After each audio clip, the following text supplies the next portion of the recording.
You better be in the house when them street lights come on.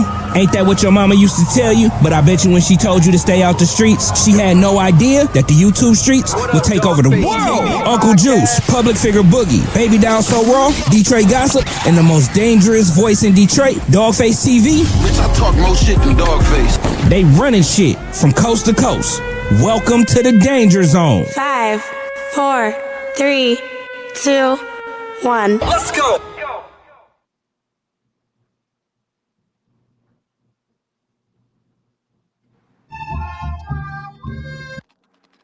Mic check 1 2 1 2. So I'm always fucking up something. Mic check 1 2 1 2. My name is Dawgface Calderon. This is Real Life Unfiltered. Today, you see the whole screen is lit up with black folk, right? Everybody here was born black, I'm assuming. Got black mama, black daddy. Henny was born on a different planet, so we'll forgive that. There's nothing we can do about that. Hey, listen, my name is Dawgface Calderon. I have a panel of some of the biggest shit poppers in the country. I want to welcome everybody, man. How y'all feel today? Feel good. Good. I'm all right. Look at this nigga. Skeet. Skeet, what you doing, Skeet? What you doing? Skeet, what you doing, man? East Side nigga. That nigga's from the East Side of Detroit. Skeet, what you doing? You getting it together? Yeah. You getting it together? Yeah. We can't hear you. What you doing? Oh, hell. Oh, dang. Well, I'm feeling phenomenal tonight. So listen, we're gonna let Skeets get the medical shit going. Hey, listen, I'm Dawgface Calderon. I'm gonna allow everybody to introduce themselves because that's what this is about. This is Real Life Unfiltered. I have a panel of ultimate high level gang spitting shit talkers. Public Figure Boogie, that's my day one nigga on the YouTube streets. I want y'all to all introduce yourselves so everybody can know who y'all are. Ladies first. Go ahead, Henny. First. Right. Well, I'm that girl, Henny. Y'all know I pop my shit and I do my thing. And Dawgface. Say nothing. I didn't say nothing. I'm going to let you slide today. I'm going to let you slide because we got company. So I'm going to behave myself today. Henny, but what's popping, everybody? Y'all already know how I do. Huh? Dawgface know he ain't supposed to talk to you. Oh, where you been? Because he been popping it about me, Boogie. I've been by myself. You know better than that. Here we go. Get him, Boogie. Get him. Wait. Let me finish my intro first.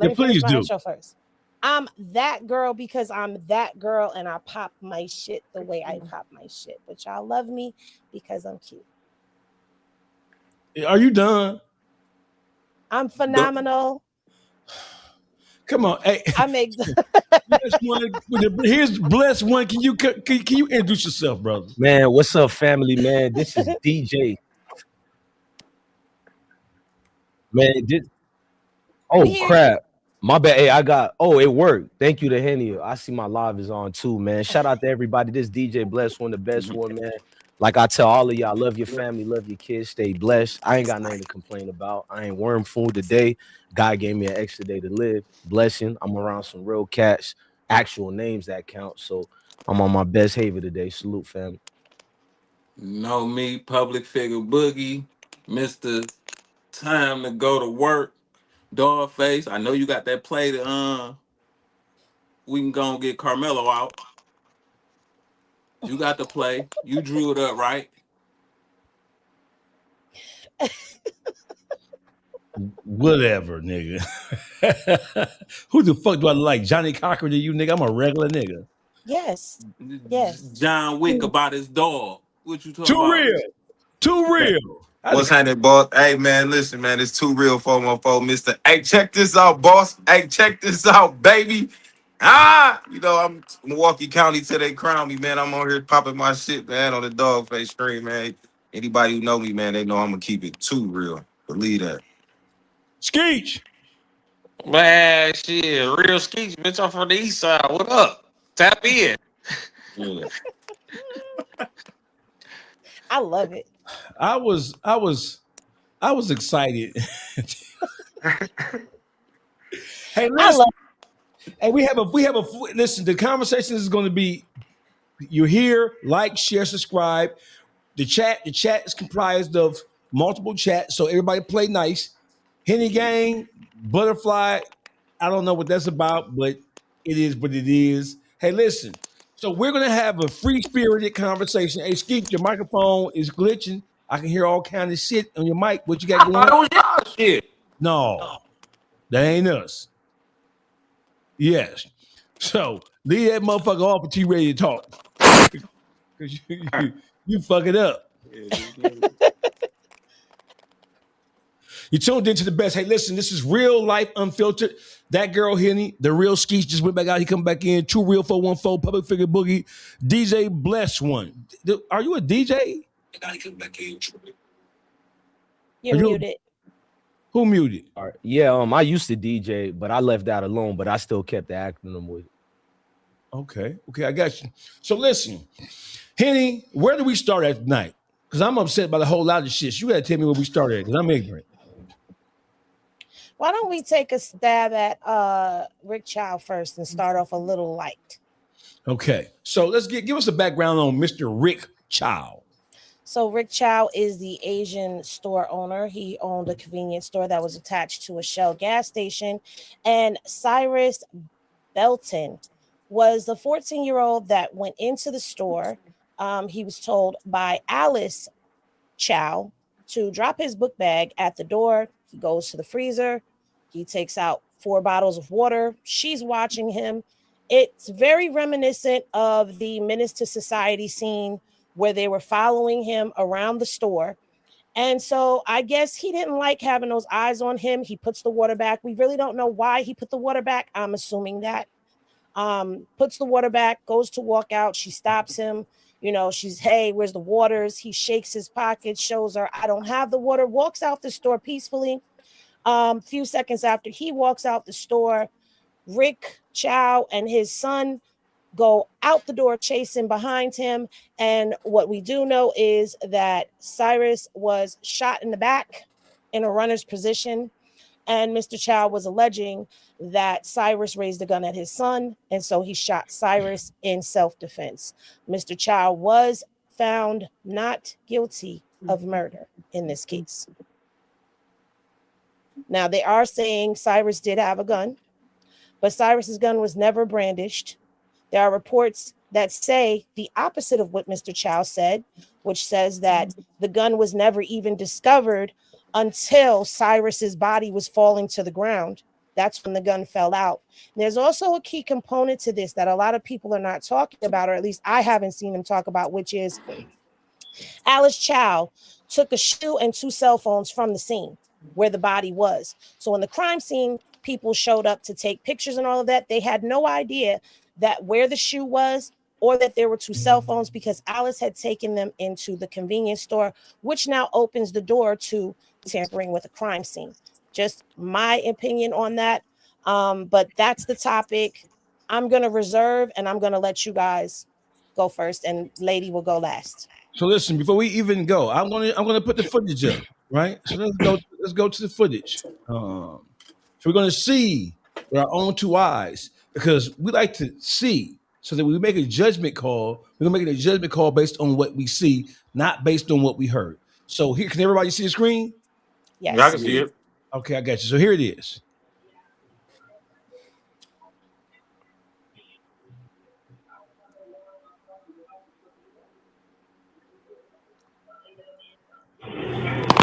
God damn it.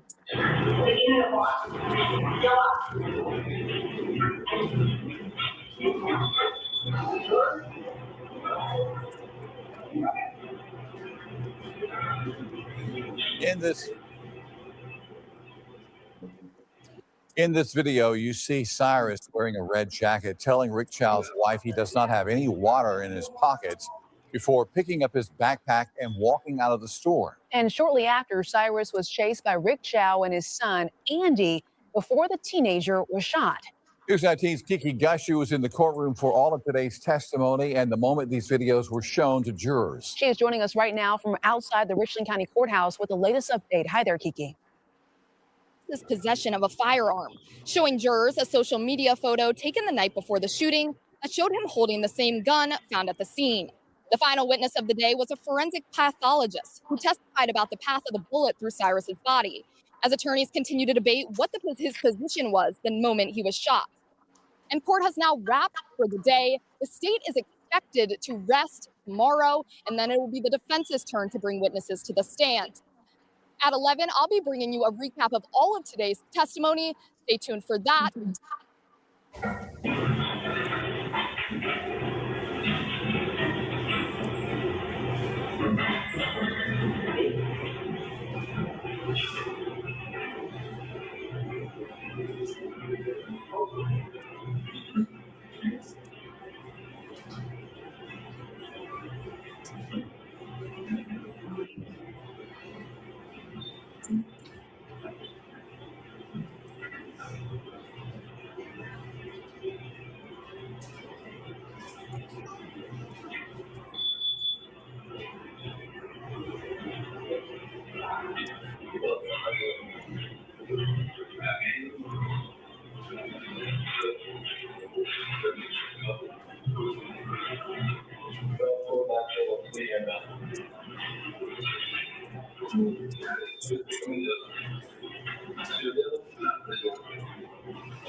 Rick Chow.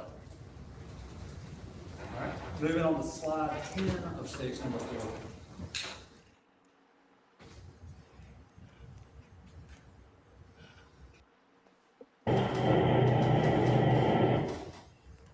I'm going to skip slide 11.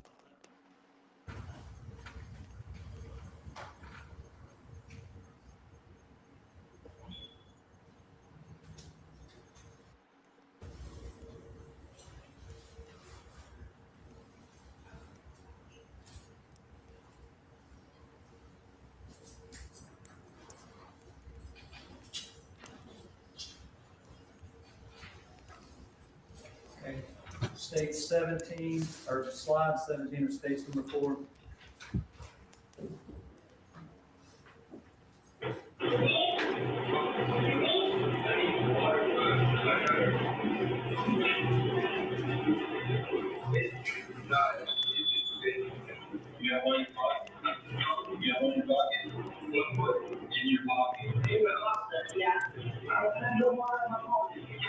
What we're looking at here is surveillance footage of the incident leading up to Cyrus Belton's murder. So this is what we're seeing here, just so we can all have some perspective in terms of what happened.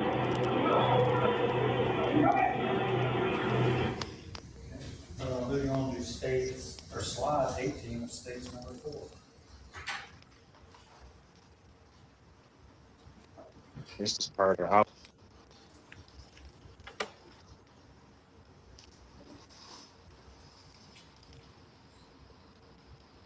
Do you agree with it?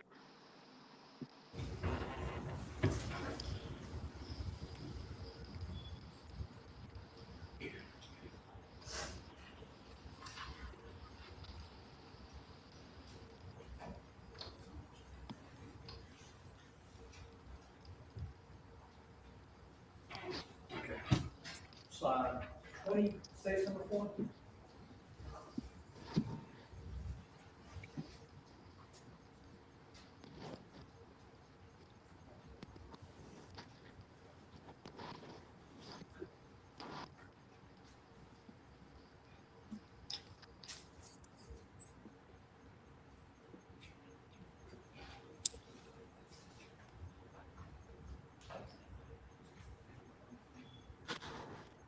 Next is slide 21, stage number 4.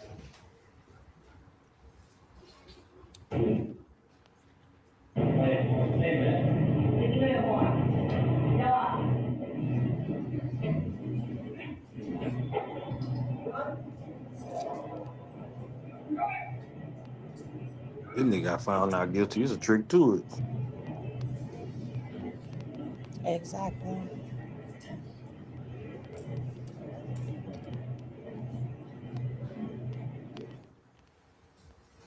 Did you ever recover? Did you ever see? So what happened? Let's speak this forward, right? So what happened is this.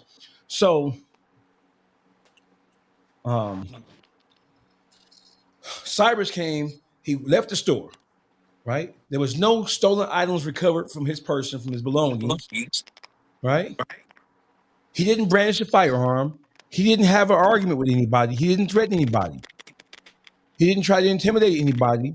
He didn't confront anybody inside the store or outside the store. Rick Chow and his son, they chased Cyrus Belton 120 yards. And for the people who don't understand what basic mathematics mean, 120 yards is a football field plus 2 first downs. They chased him 120 yards outside of the store. And they shot him. They entered evidence, tried to enter evidence saying, well, he had a gun on him. Even if he did have a gun on him, he didn't pull it out. He didn't brandish it. He didn't show it. He didn't display it. He didn't threaten to use it. He didn't threaten to do anything of physical nature. Rick Chow, I believe he's set in prison, set in jail 2 years fighting this situation, Henny. He shot this boy in cold blood. Y'all have at it. Now, before I get deep into the circumstances surrounding around this event, you got to look at as if I'm an attorney. So I can't come at this platform as a racist or I don't like, quote unquote Asians. I'm looking at it non-biased. So you're saying Mr. Rick Chow was the one in fear of his life. So let's go in depth into who Mr. Rick Chow is. He has the wall of shame in his corner store, like almost all these foreign people in our black neighborhoods. They have the wall of shame where they plaster pictures of all type of black folks and they put it on their wall. No matter if it was a 5-year-old stealing a candy, which is typical of their community. But even if you got in a shouting match with him, he literally puts up your picture. Now let's fast forward. Why does that make sense for Cyrus? Well, Cyrus did have, I guess, a 9mm in his pocket, but he never took the pocket launcher out. It was in his pocket, so that shouldn't even matter. If he survived, that should be for the police departments to talk about later. Separate matter. Now, he was in fear of his life because of the history of Rick Chow. Who is this man? This man has caused harm to that same community and neighborhood that he's in. A lot of strenuous amounts of altercations where he actually goes to be the aggressor. He takes weapons out. He shoots black women. These are all accounts of witnesses and things that actually happened. So what the prosecutor claiming that he was in fear of his life, but they couldn't present their case. It shows you, I think they tried to lose their case because there's so much plausible things to show you why that boy would run, why any young black person in that neighborhood would run when you're dealing with Freddy Krueger, quote unquote, Mr. Chow. He only knows how to behave aggressive with black folks. He doesn't de-escalate. He doesn't talk. And first of all, when did a store owner becomes judge, jury, and executioner? I mean, I thought we had laws in a civil Western society, but it seems that in America, the rules get changed, the goalposts get moved. There are loopholes that we're not privy to. There are things that is done to always move that loophole, because if you look at the black law degree or whatever it is, these laws can be implemented for who they feel or favor for. So Rick Chow actually violated a whole lot of laws, but that's not for us to use our emotions and feelings.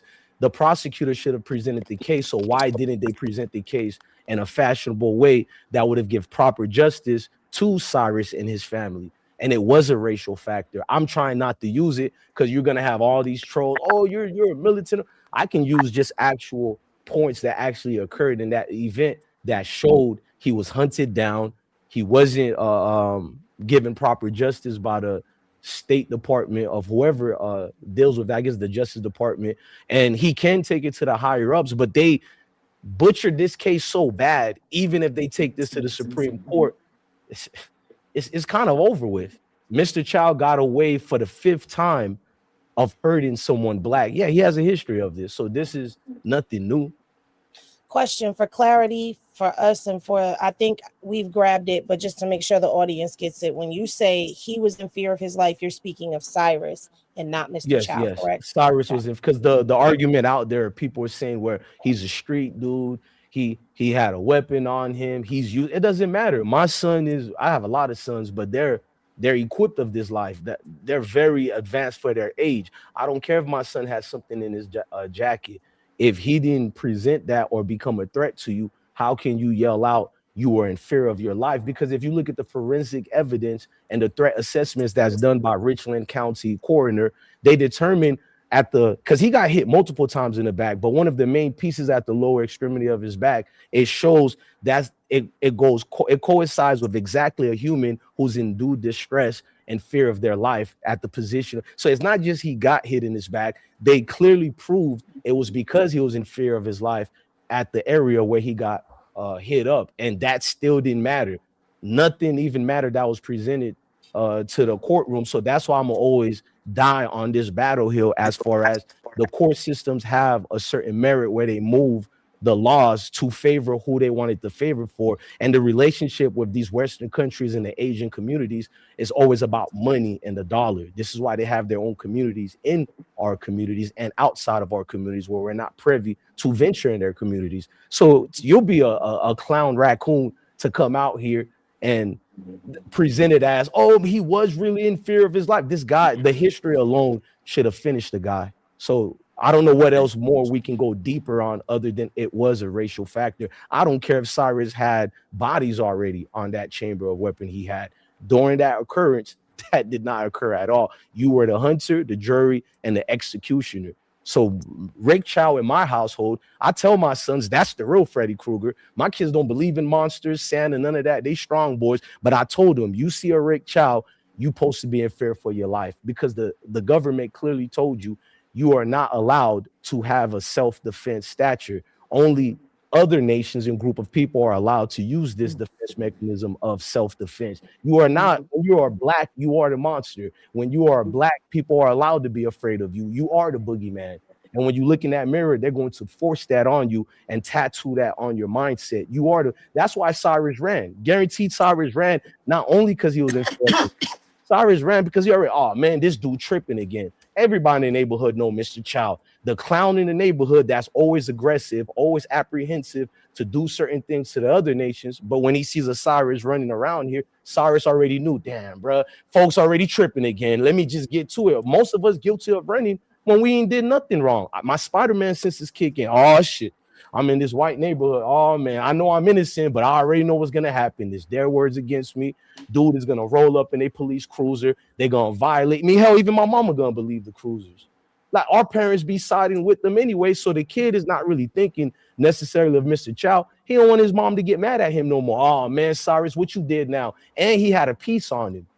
So it's more Cyrus trying to help Rick. Look, Rick, you're really racist right now, but let me just get out of this situation. I'm hot right now. I ain't 54. Let me clear house. I got you. Too real.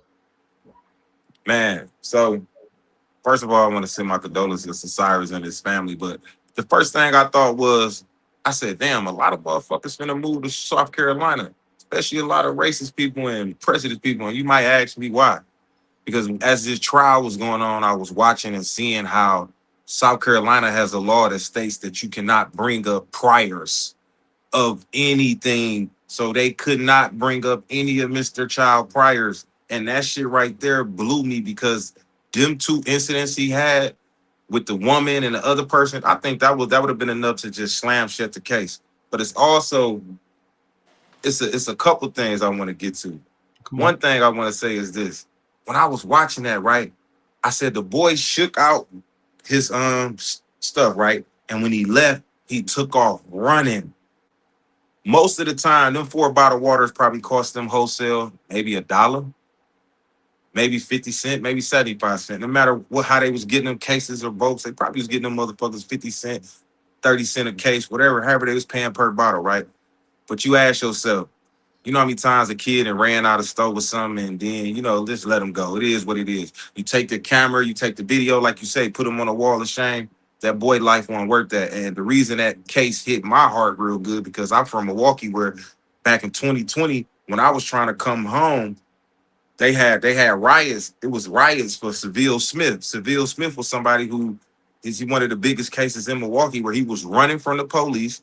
He jumped over the gate, and when he jumped over the gate, he dropped his gun and he turned around, tried to grab it to take off, keep running, and they popped him and killed him.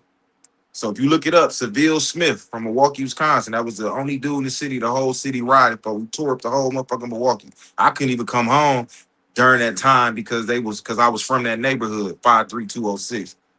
Then I look at Mr. Chow was a smart person, and from this aspect, he hired a black attorney. And when I heard the black attorney closing arguments, right, when he said I would have did the same thing, he put a connectivity with the jury, like this is not about race. Which that right there, even though feelings can't change facts, but facts don't always change feelings. The fact is, they could have hired the Asian, they could have hired the white person, they went and hired the nigga just because they accused of killing a nigga, so they can have that connectivity to make that nigga drill it to the jury that this shit is not about race.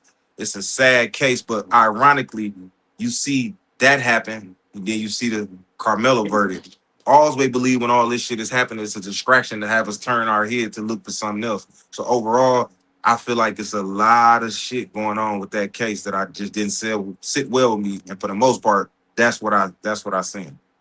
Skeech. You on mute. You on mute. Well said, too, real. That was well said. Go ahead, Skeech. You hear me now? Yep, you're breaking up real bad, but come on with it. I went where Too Real was at with it, but you know, on some real shit, Dawgface, I ain't shocked, bewildered, or bamboozled by this shit to begin with, because they showed us years ago with Trayvon Martin that a nigga life wasn't worth a bag of chips in a juice or whatever the fuck Trayvon Martin stole. So I ain't shocked that a nigga life ain't worth a bottle of water. I ain't impressed at all. I knew that goes to show a nigga life means nothing. If you flip the script and put 3 black niggas who ran the store and they chased the white boy down and shot his ass down for whatever the case may be, them niggas would have been beating the street with bamboo sticks. They would have never got off. So I ain't really shocked by it. But the crazy part about it is like just like how like a black life don't mean shit, bro. In certain worlds, especially if a motherfucker Mr. Child got some money to pay a high paid lawyer to say this little nigga life ain't worth shit. And he running, he retreating, he getting the fuck on. This nigga life still ain't worth shit. Oh, he had a gun on him. He had a gun on him that he didn't pull out. It was in his book bag. The little nigga probably was running out of there because he got a gun on him. And fuck, you talking about a bottle of water. I'm trying to get out of here because I got a gun that I'm not supposed to have. This why I'm running. Because I don't want your dumb ass to call the police about a fucking water bottle and then you search my bag and find some shit that I'm not supposed to have. Fuck some water. That's what happened. See what I'm It saying? wasn't, yeah. And this how petty a nigga life is worth. A bottle of water, nigga. They got $2 for $1 waters So, right down the street, my nigga. And if so you break it listen down though. to a street aspect, bro, nigga, I'm in the hood every day. I ain't never seen a nigga go kill a nigga because he ran off with a nickel bag of weed. You know I what I'm seen that saying? before though, but If a I'ma nigga run I'm out of gonna here tell you right how now with a smart. nickel bag of weed, I promise you, niggas not gonna come chase this nigga for 150 miles to go kill this nigga. No, sir. oh yeah, he ain't This okay. let I you agree know with you. this He ain't No, guy, running sir. 100. this Yeah, nah. Cyrus Heavens had a no. whole lot of sense. Heavens Man, that no. little nigga can't come back in here. It's just that simple. Keep that He little had a motherfucker whole from lot of around here. sense. Now Keep the listen, I'm little gonna nigga put a out of here, pin man. We on. don't want him back in Listen, here. He petty. listen. I'm about to put a pin on how respectful he was because he already knew he had that fire on him. So Public figure. when she started talking to him and wanted them to come out his pocket, that's why he couldn't come out his pocket. If he ain't had a fire on him, he'd have been talking shit. But he was Yeah, one of the I'm trying to better. hide something. He was one of the better YNs, and he put the water back probably because he felt the lady hovering over his back. Like fuck this water. He definitely a better YN because Mr. Chow would have You walked know up what on I'm me. I'd have saying? punched Mr. Chow ass out. So the loophole to this case to why Mr. Chow got off is because Chow didn't do it. That's the whole thing. He didn't do it, and they charged him with the wrong charge. They gave it first degree murder, right? It's not. As we look at it, it still wasn't first degree. No, it wasn't. And that's why. So in them two cases, he didn't do it, and it's not first degree. So that's why they really didn't convict him. Boogie, Everything was all wrong, and they knew that. Boogie, you on point. That's why I said I'm looking at the prosecutors because they did the same thing with Trayvon. They You knew that. overcharged. There you go. You overcharged them because now we have to prove this exaggerated We charge, gotta which you prove can't. this The variables. exact It's charge. 5 variables to murder. We gotta prove To first this degree. exact charge. This is what's on the table. So since this is what we gonna run with, he'll be out of here. And that's how they played it. It wasn't him who did it. He couldn't keep up with that little boy, nor how the accuracy running. Yeah, his son did it. Protected his son. Amen. He took Man, that fuck charge for Mr. his Chow. son. I say they feel burn like this this. motherfucking stove out every chance they get. I feel like this. Mr. Chow is not the first. I don't know what and hood it happened in, but if them niggas real niggas burn this shit down and whoop his ass every chance you get, They that's did my already, best advice. gang. They already They burned it. did. They did. Hold on, Henny. Good. Hold on. Congratulate them niggas from that hood. What hood they from? Hold on, Skeech. Henny, go ahead. Salute them niggas. So Mr. Chow is not the first, and he probably won't be the last until we do something, because there's a pattern of history where the wall of shame goes up. We're treated with disrespect. We're looked at as suspects whenever we go into their stores, yet they build up their businesses in our community, and we welcome them in. I can't hear anything. We go to their restaurants, we go to their nail salons, we go to their dry cleaners, we go to their all-you-can-eat buffets. We put our dollars in their pockets. So think about it like this. We pay them to mistreat us. We pay them to disrespect us. And when stuff like this happens, we get outraged because the disrespect has gone so far that a blind eye now gets turned. In this case, it's very hard to say, even though we don't want to touch on it as racist, it's hard to say that it's not racist when if you are scared of the very community that you are serving, and the community that you serve is a community of Black people, then the people that you fear are Black. You chased that boy down because he was a young Black male. The older Black males came in there. They wasn't hovering over them. The Black girl came in there. They wasn't hovering over her. They hovered over Cyrus. Why? Is it because you have issues with young Black males coming in your store because you disrespect them, so they disrespect you back? So now a young Black male comes in the store and now you're automatically hovering over him?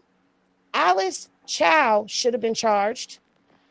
Their son should have been charged. And the father should have been charged. Alice Chow initiated that. From the gate, she was the one that had communication and contact with Cyrus. From the door. Put your book bag on the ice. She followed him around. She stopped him at the door. And we can't hear what she said to the husband and the son, which made them completely forget that they had other customers in the store. Mind you, they're so focused on a bottle of water that you left customers in your store to chase Cyrus around the corner. And not just around the corner, down the street, where you were well off of the Shell property where your store sat at. So you were off your property chasing this boy down. And I can't agree that it's not first degree murder, because if you run out of a store with a firearm on you and you're chasing somebody down and they're running from you and you continue to chase them even after your property and your person is safe, and you fire a gun and you shoot them in the back, that's murder. There's no getting around it. That's not self-defense. In the back could never be self-defense, ever. And we have to stop this shit from happening in our communities. So what? They're mad that we're not going in their beauty supplies, and we're not going, even though I know some people are still going to do it, and that's a whole nother conversation, because we can't never stick together when it matters. But when we start taking our dollars back, that's when it really matters. And the part I can't understand is if he running away, how he turn around to point the gun at anybody. Hey, listen, let me chime in on this point right here. So listen, Cyrus in the store, walking around, not really picking up anything. If I was a store owner, if I was the manager of a store, I would have keyed in on him too, because he was milling around, not choosing, not selecting anything. It's a convenience store. They're connected to gas station. There's not much in here. So if I was a manager or a worker in the store, I would have keyed in on him too, because he was looking suspicious. He was looking like he was getting ready to steal some shit. He was looking like he was ready to bust a move, right? That's how he was looking. Let's be truthful here. He was walking around, not picking up anything in particular. He was looking suspicious, right? For sure. So let's just clear the air on that. So that's what From drew. the door, though, doggy. That's what drew. I'm talking about prior to him making his way to the door. He came in the store. No, when he came in, she confronted him from the door. No. She did. Maybe about the bag, because in the hood, in the ghetto, they actually know how I get. The door. You know how you do. One at a time. Take your bags up. Yeah, bag to cut down on theft. Okay, I get you. So listen. Let me just make sure we're on the same page here, right? The page is this. The page is she confronted him at the door. He had a bag. Hey, some stores have a policy. Hey, leave your bag at the door, or leave it at the counter, or whatever the case may be. That's what drew her suspicion. At first, she wasn't on him at first. She didn't walk up to him and start to follow him around the store. Every black man on this panel has been followed around the store, right? When it appeared as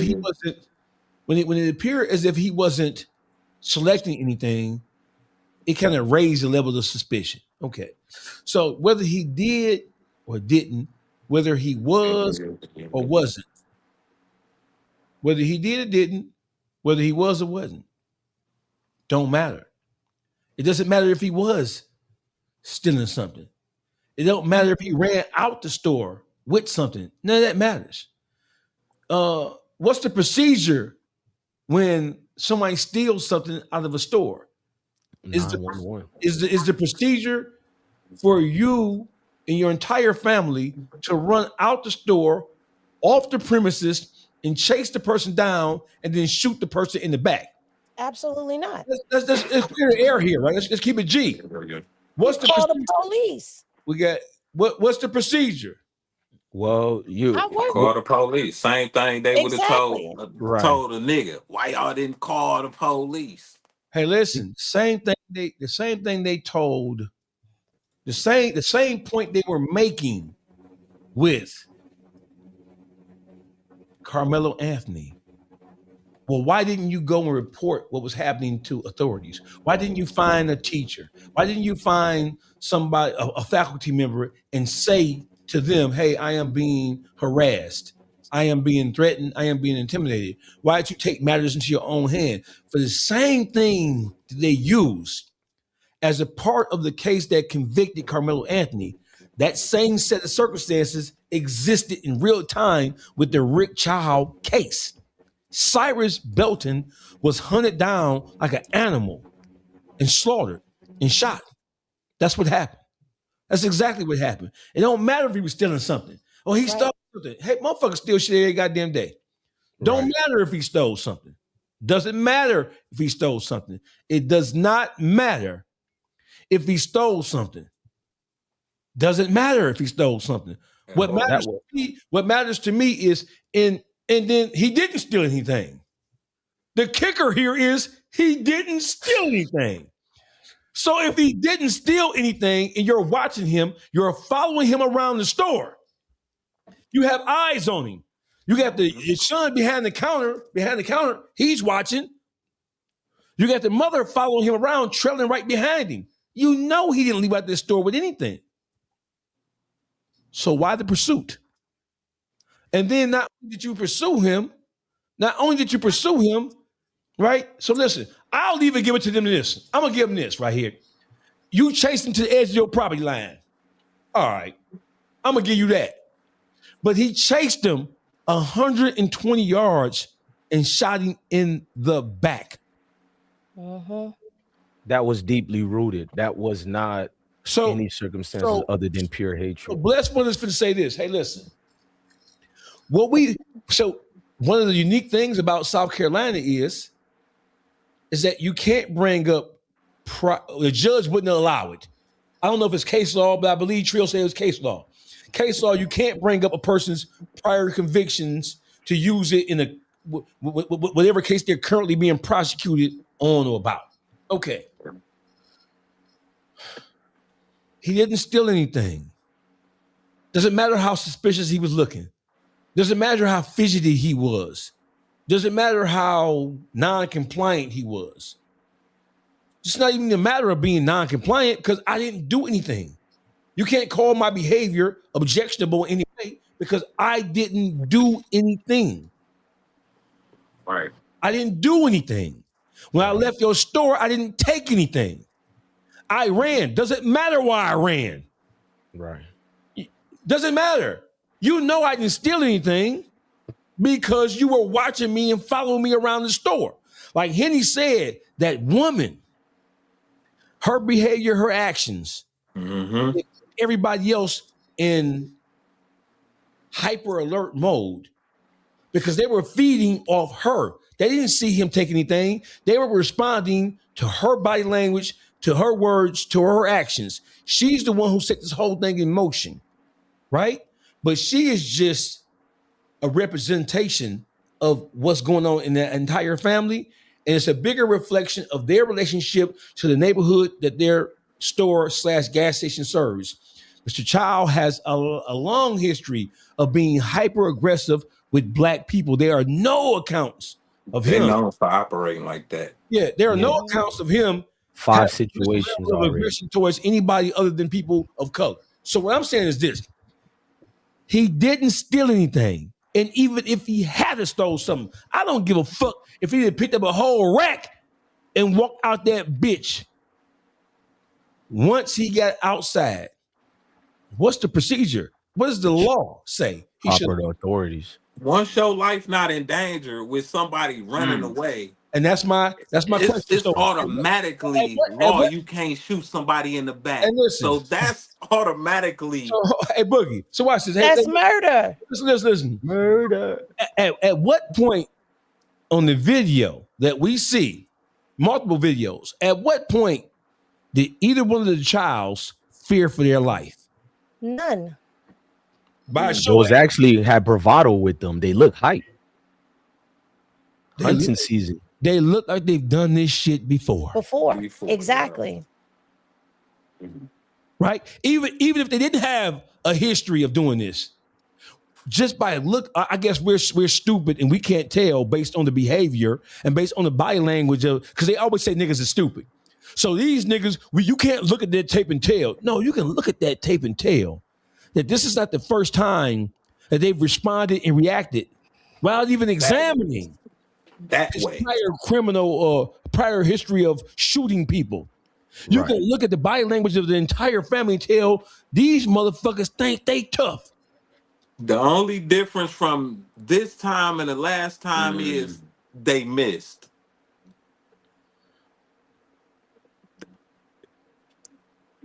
Can you imagine in South Carolina if it was a Black man in that store and he shoots a white or an Asian 14-year-old? Do you know this is going to be not just national news, something embedded in the minds of Caucasians in every other nation for the next 40 years? They still talk about Trayvon Martin like he's enemy number one. Like this is what they do. So the impact of Mr. Rick Chow, he's going to defend himself, his son, just like I would take the charge. Boogie would take the charge, and Henny got a warrior spirit. She would take any parent would. So I'm not. You sound like my mama. My mom would say the same thing Henny said. I ain't send you out there to go do that. I ain't taking that charge. Hey, you gave me a flashback of what she said to one of my brothers, but this is like it co-aligns with, man, just the hatred that embodies in a lot of group of people. Because if we even have this discussion about it, none of us been disrespectful to any groups of people that's not Black. We've been very professional, proper decorum, but they'll still take this as, oh, you guys are racist. I've understood it's illegal to speak Black solidarity. So it's okay to be criminals. It's okay when I talk about a drill rapper who killed or got killed. But as soon as I understand this beast, as soon as you get in a conversation about blackness, greatness, because I am great. I wake up every day. I don't hate my brother. We might fight. We probably even had a block. But I cry for you when they kill you. I feel for you. So, but we're presented as animals who have no heart. We have no accountability. Black people have the most accountability you will ever see, man. But don't listen to that farce, bro.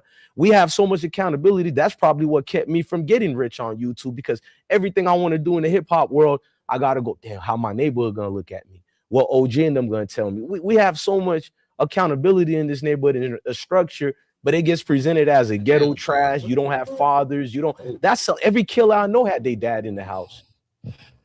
I don't understand where this is, like this idea of Mr. Chow as this guy who is in fear of his life, when he really was the hunter hunting. And I'm gonna still stand on what I said. The prosecutor understood the relationship with the Asian community and the Western society. This was something behind closed doors through friendships, relationships, and people understood we're gonna make a show.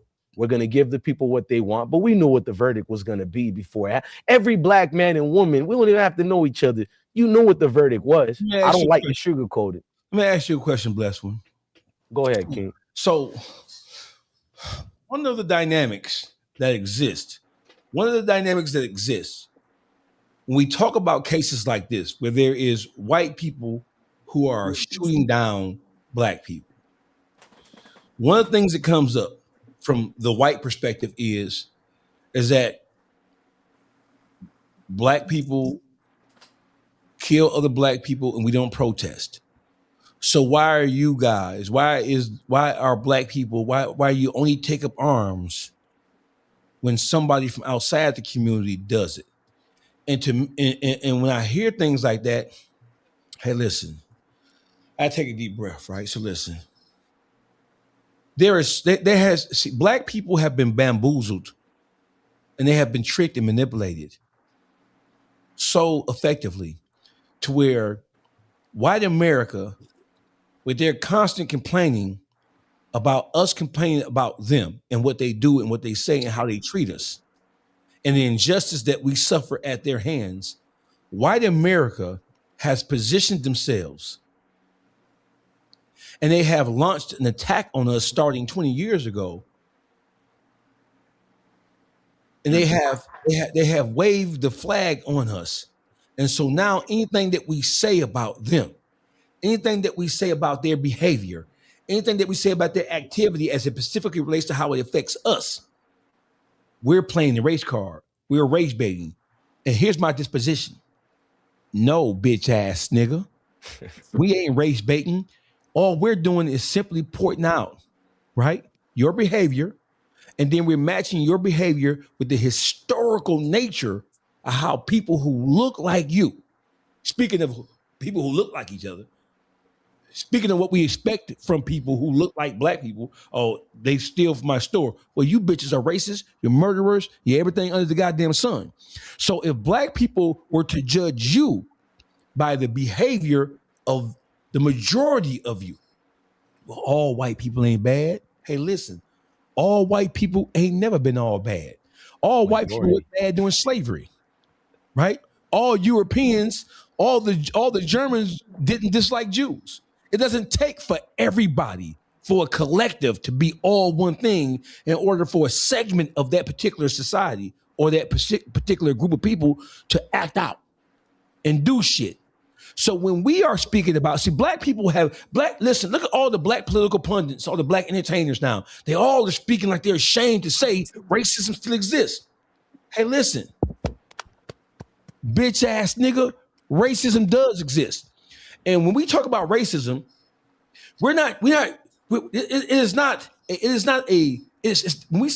black people have 6 senses, not 5, like ordinary human beings. We have a racism radar built into our soul. We don't have to be told that something is racist. We can see it. Yeah. It's part of our DNA, right? We know. What do you mean? Spider-Man senses. Tell me when I'm wrong, Trio. It's a part of our DNA. We have inherited a racism radar for our ancestors, right? right? Well, it's your ego, it's your attitude. No, it's not our ego. It's not our intellectual. It is not our. No, it is.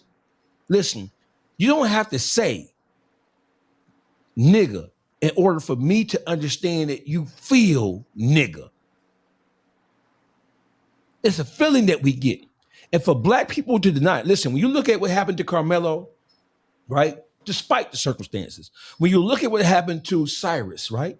Despite the circumstances. When you looked at it, none of us know either one of these young men. Did you feel it in your soul when Rick Chow got found not guilty? Did you feel it in your soul when Carmelo Anthony got found guilty? I felt it in my soul before the verdict. You felt it in your soul. So listen, what that proves, and I'm gonna let Trio take over. What that proves is that we still have some connectivity from the outside. We have been so conditioned to harm each other and to look at each other with disdain in our hearts and our eyes.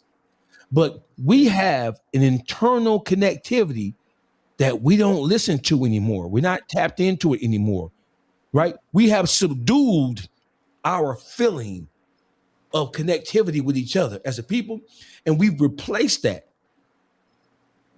with the mind state of the same people who seek to destroy us, if you can get where I'm coming from, right? Yeah, we do. We have been trained and conditioned to look at and to deal with and to interpret the things that happen to us through the eyes of Europeans, through the eyes of the children of our former slave masters. I know that sounds like some black power shit, but that is it's truth. You will have black people. Thing. You will have black people. We are suffering from PTSD and Stockholm syndrome. Preach. We fucked I've up. said this. Now listen, do we have a responsibility to get ourselves together? Yeah. Do I always talk about how racism made you do X, Y, Z? No, bro. Listen, let's just put it on the flow so people we done with the bullshit.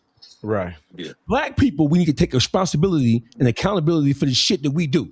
It is true that we have too much self-destructive behavior going on, and it didn't just start. It is true. Listen, when they talk about how foul and how aggressive and how angry we are, black people, we treat our own kind with more venom and more aggression than we do people who we know historically have sought to destroy us. That's a fact. Show all 36 teeth. Listen, who's in more danger? A black man in an all white or all Asian neighborhood, or Asian in a black neighborhood, or a white man. Listen, when white men come to the neighborhood, you better not touch that hunky. Mama teach you early. Fact. Your mom teach you early. Leave them white folks alone. Hey, listen, white man pull up in your neighborhood. Trill, you from Milwaukee. Brother, you from Florida. Boogie, what? We see white people. When we see white people, what are you doing over here? Right. What the fuck? Yeah. The police or something? Wait, no, you ain't. No, you ain't, nigga. That white motherfucker gonna come here and leave here intact. Untouched. Finna have the whole hood hot. When black people go to all white neighborhoods, a movie. They locking those doors. They calling the police on you. I'm trying to get up out of there. Let me or say they something. got their phones out like this. You ain't supposed to be here. So let me say something. So I come from Milwaukee, Wisconsin. Let me give y'all some valid statistics. Anybody in the chat can look this up. Milwaukee is the #1 segregated city in the nation, right? We the 4th poorest in the nation. And we #1 in the nation for mass incarceration of a black man. These are real statistics. We did a documentary on it. It's called 53206. Anybody can go look this up, Netflix, Tubi, wherever you get your movies at. But also the racial undertones that Dawgface said. I remember one time, thank God I got probation, but I was at Potawatomi Bingo, right? So this shit happened back in 2000 and 12. The only time black and white people be with each other in Wisconsin and Milwaukee is football game, basketball game, or sitting at the gamble table. I'll never forget it. We playing blackjack. White dude comes to the table. It's a Chinese dude. A Mexican is a black pregnant girl. We all gambling together. Everybody just, going along to get along. White dude, he at the table. We got the little cup with the chew. He's spitting the chew out. It was a play where I had to go against the grain. There was a lot of money on the line. but I had to take a hit because how the cars was going. And I was thinking about it. And they didn't want me to do it, but some told me to do it. I took the hit. That was the actual car that saved him from busting. I took the hit. Soon as we won the hand, the white dude patted me on my shoulder, said, "That a boy, that a boy." Man, when he said that a boy, pull your camera I said, back. "Hey man, whatever your motherfucking life say." I just went off, y'all, because that was a racial undertone. Pull your camera back. I come from that shit. Like, nigga, don't say no. I mean, that shit, that shit fucked me up. I have never, and I knew he was a racist. He had the spider web on his motherfucking arm right here. Oh yeah, that's the nigga had. You seen the symbols? You seen all that shit, man? Then he spit chewing his mouth, and he said, "That a boy." All these motherfucking slavery movies I watched back in the days, man. Real, pull your camera back. I don't know if he can hear. Can you hear us? I can hear you, that girl, Henny. I can't hear no. They're saying pull your camera up. They saying put your camera up a little bit. Yeah. Yeah, put your camera up a little bit. But we heard you. I don't want you to think we didn't hear it. Like the audience heard you. Everything. But everybody heard what you had to say. You may not. He can't hear you, Dawgface or Bless. He can only hear me. Okay. I can hear you though. Damn. Okay. Can you hear me? You better talk to Henny after the shit, show. man. I'm trying to set this shit up on my computer. Right. I'm trying to set this shit up on my computer. Let me leave and come back real quick. Pretty much, too real was breaking it down, but I wanted to actually feedback off of what Dawgface said, and you teaching me how to, like, my people is looking at me too. Damn, I'm well behaved today because it's likewise mine's here. To go back what you said, Dawgface, you said bless, but when you tell a white person, basically the black plights of what we go through. Y'all hear me now? We hear you too real. Yes. And my bad, I don't want to cut you off. No, too real. You continue. Now, if you can hear, I'd rather fall back and let you continue. What I wanted to say is that I learned that them racial undertones and how, like he said, Dawgface had a compelling and intelligent discussion when the nigga said, "We compare your behavior to the history." And what it is what I noticed, even when the Karmelo Anthony case, is we on that already, or we ain't get to that? We ain't on that yet. We didn't get there, but somebody so I ain't gonna speak on that. No, you can speak on it, and then because I know you trying to it correlates with each other. So what I will say is this though, like the reason why when Dawgface was speaking earlier, the reason why a lot of people can't speak out on that, because a lot of these celebrities' opinions been bought. They've been bought. They've been paid for with the contracts they got. They've been paid for with the backroom deals they done made. So they can't speak on that because their opinions have been bought. Now, when you have a lot of people where you wonder when certain shit happen and you'll be like, damn, why they ain't speak out? Why this person ain't speak out? Because it ain't about the backlash. It's about a lot of people opinions been bought. Kevin Hart is a prime example. It's a lot of shit Kevin Hart can't say. And because he got so many sponsors that'll pull his ass. That's how you see somebody like Kanye West go from a billionaire to 48 hours. He become a millionaire. You know why? Because black people are only billionaires by partnerships. Exactly. White people are billionaires and millionaires by ownership. So all it takes is you to say the wrong thing and a motherfucker will pull that partnership and pull his partnership, knock your ass back to square one. And a lot of niggas ain't willing to risk that. Niggas ain't willing to come back down here with us. So they know it's wrong. But guess what? That's how when niggas say niggas soul bought and they sold her, I know that shit be fucked. Because listen, man, it's so hard for listen, bro.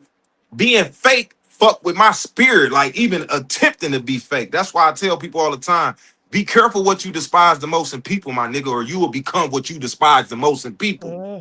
While you sitting over here despising that shit, you fuck around and becoming it. Just like a bitch fucking with a nigga, he always cheating. And then she hate this nigga because he cheating. And guess what she become? A cheater. You seeing all these hoe ass niggas in the game being fake and phony, and you like, man, I hate that shit. Then you become fake and phony so you can do what the fuck you trying to do. So niggas got to be careful what they despise. And a lot of these motherfuckers' opinion is bought. I promise you, my nigga, they can't speak. They can't be a Dawgface out here. That's why he the most dangerous voice. Not because he want to hurt you or murder you. He gonna hurt you and murder you with the motherfucking truth, nigga. Believe that. And see, you answered a question that I was having in one of my lives last night. Hey, my bad. I ain't gonna lie. I be bad. I be ranting a little bit. You good? That wasn't no rant, brother. I got goosebumps when y'all go on that militant vibe, man. Don't ever apologize for that. I get triggered, bro. I got traumas, bro. I ain't gonna lie. Go ahead, Henny. Yeah, go ahead, Henny. So last night I was asking the question to my chat. I was live on IG and I said, where are our celebrities? Because no celebrity steps out and says anything for any of these cases that are going on. And I know, people were saying, well, this celebrity donates here, and that's behind the scenes, that's behind the curtain. And one of the people that I brought up was Jay-Z. Jay-Z was on his platform openly for Meek Mill.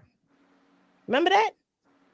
But you don't come out and speak when it's problems like this in the community. You'll donate behind the scenes, but you won't speak. Henny, you know Why why? Can I won't say y'all something? speak? You just said it. Because they're compromised. Back in the day, our actors, our musicians, our athletes, they were activists as well as that. Back in the day, they would speak. I'm talking in the 60s and the 70s. They were still vocal. But somewhere between the transition and the change of guard, the dollar became king. Yeah. The dollar became, I will sell my soul. I will sell my people. Integrity out. for sale. Exactly. So that's what we have going on here. Why you don't see these celebrities. You answered the question so perfectly for me as to why they're not here. And I ain't even And here it's because my sad. shit been going in and out for a while. I ain't been here. And I the ain't here. sad part about it is, once again, I'm going to go back into where our dollars go. Because we help these celebrities climb that ladder to where they want to get to. And when they get to where they want to get to, they forget about the community. They don't care about us no more till it's time to drop another album, launch a clothing line, announce a partnership. They opening a business. They Henny, got a Bitcoin. Henny, can you? I want to put this in here. Then you tell me what you think about this. And I don't know this for 100% certain, but I bet you this how they thinking. Every black person that stood up for black people died broke. Malcolm Amen. X, Martin Luther King, Huey Newton, Fred Hampton. Fred We can Hampton. keep going. Marcus Garvey. We can go down the bucket list of people who stood up publicly for black people and they died broke. But And I'm that's going what to say these. this as That's the well. worst fear of these motherfucking cowards, man. They worried about the dollar so much, not knowing we could have been had our Black Wall Street. We could have been had our own grocery stores. We could have been had our own schools and institutions. But you got motherfuckers. The problem is, once white people accepted niggas inside these rooms, them be the same niggas reporting. Why you think when Suge Knight, Jay Prince, and all them niggas was trying to start that label, you don't think a motherfucker snitch? It's been allegations for Jay-Z. years. Dawgface may know more about it than me, but it's been allegations for years. Who said something about that meeting? And right after that meeting, Gotti go down, he get indicted.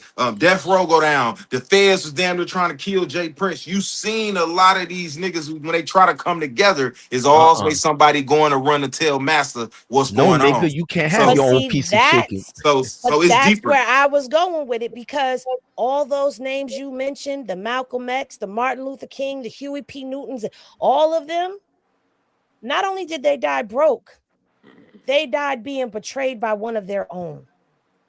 Yeah.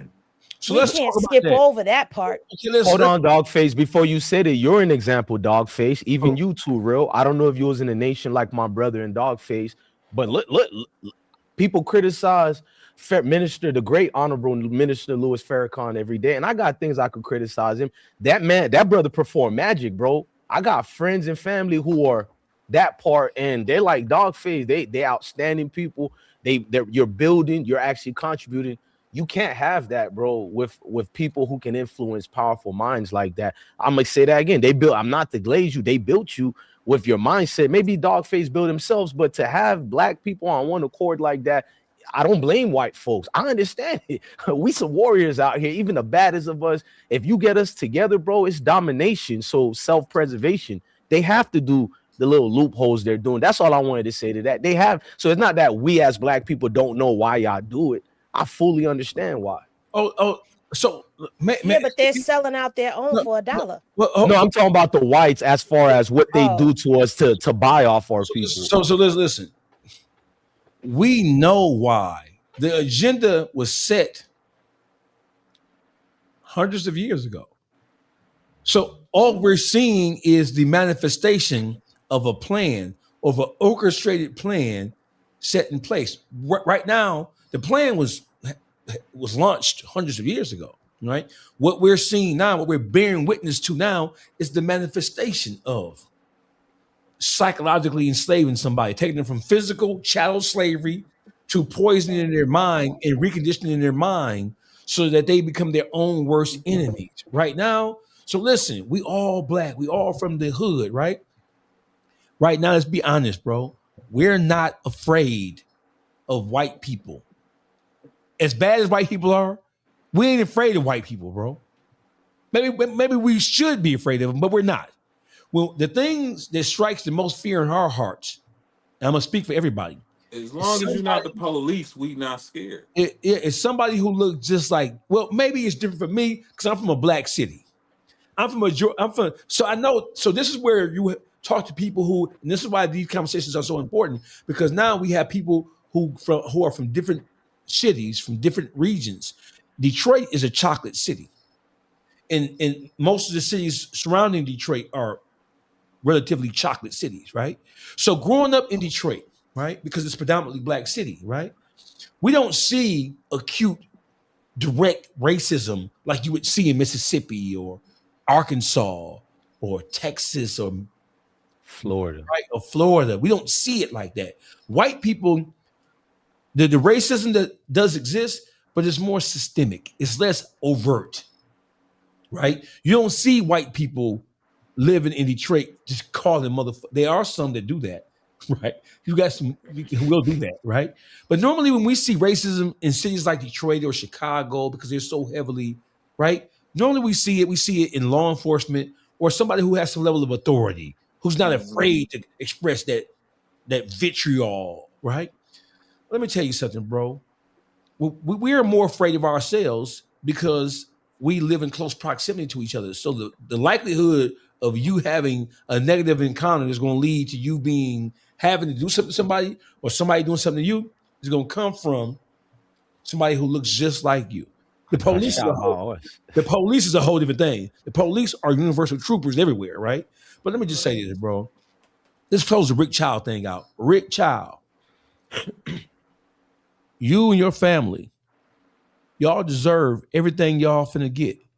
And black people, so listen, I ain't got no problem with Rick Chow because shit happen every day, right? Black people, what the fuck y'all gonna do about all the shit y'all complaining about, right? What the fuck are y'all gonna do about all the shit y'all crying and whining about? Nothing. We've been marching and complaining and protesting for how many motherfucking years over here?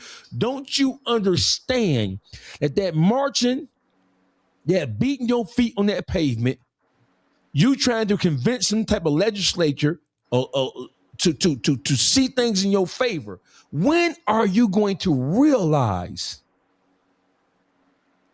that you have no friend in the system that you know hates you so much?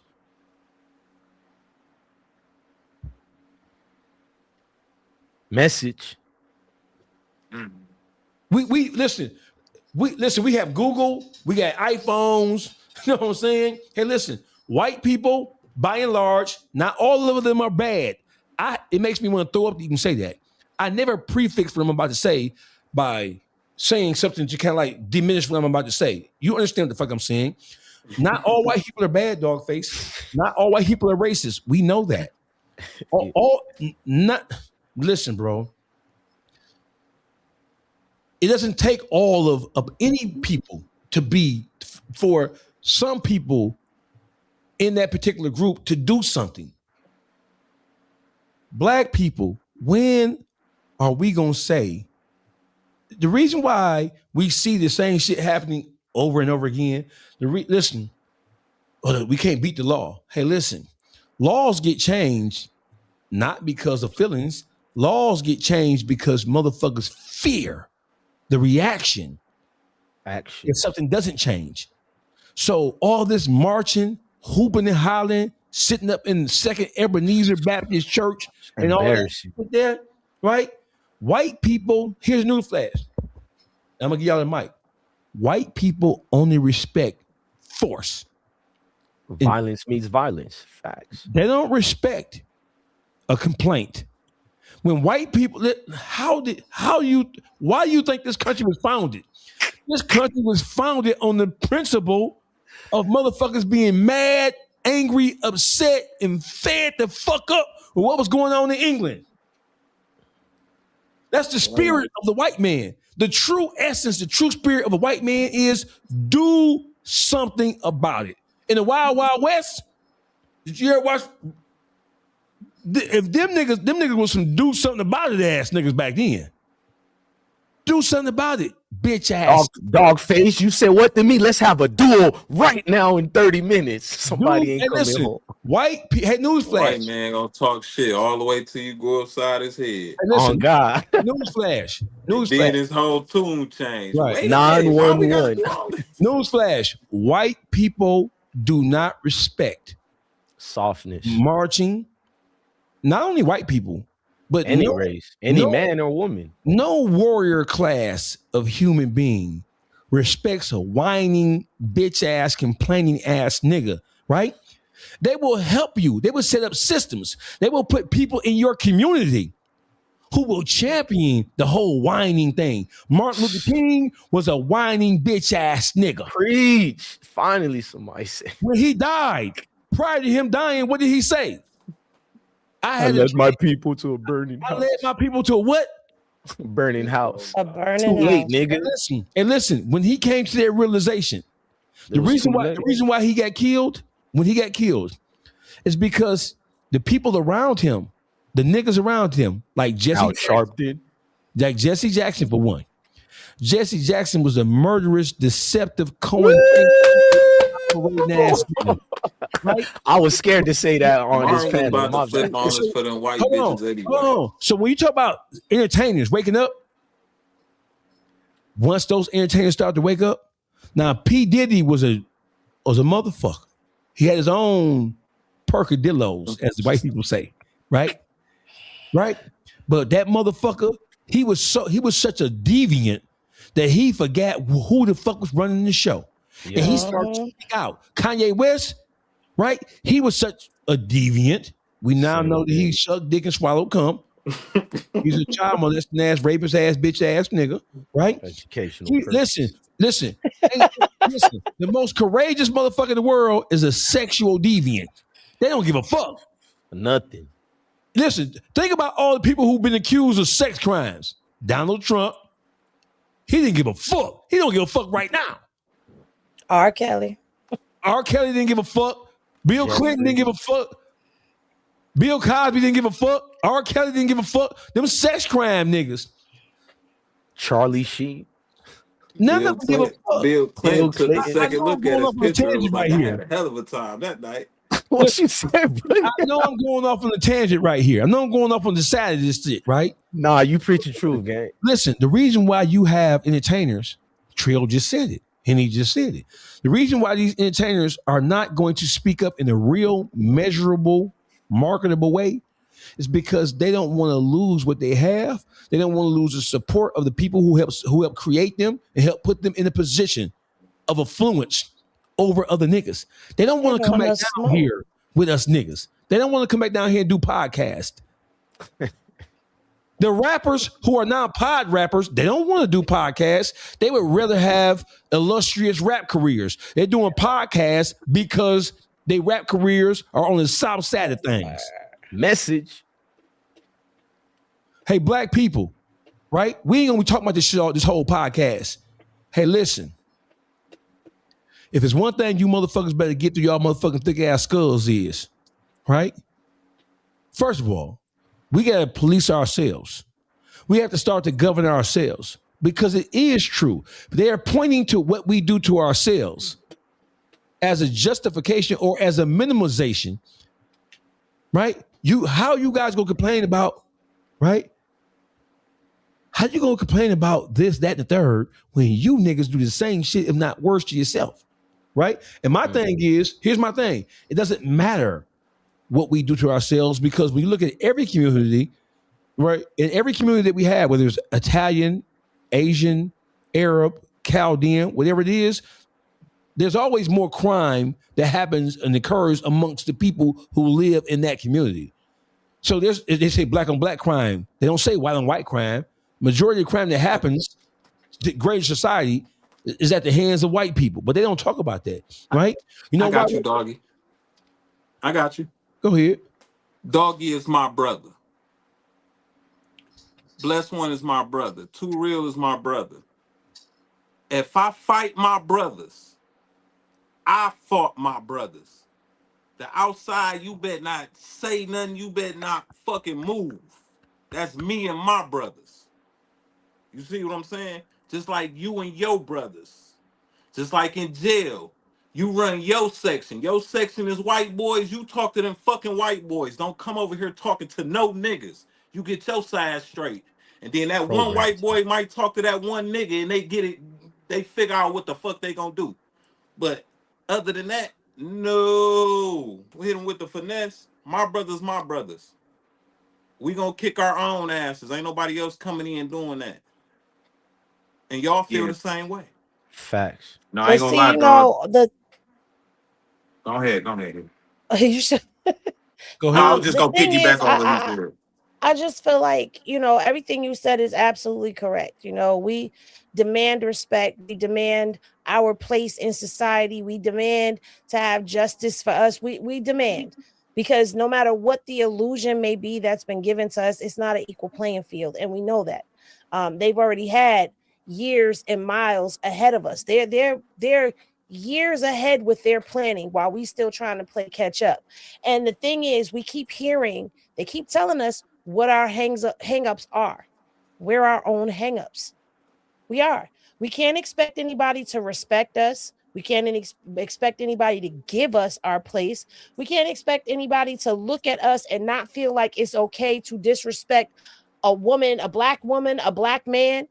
We can't expect anybody to treat us any better than how we treat ourselves. If we show the world that we're at conflict with one another, we don't give a fuck about each other, we don't respect one another, we don't give a fuck about family, we don't care about morals, we out here, if we keep showing more of the same, we're going to keep getting more of the same.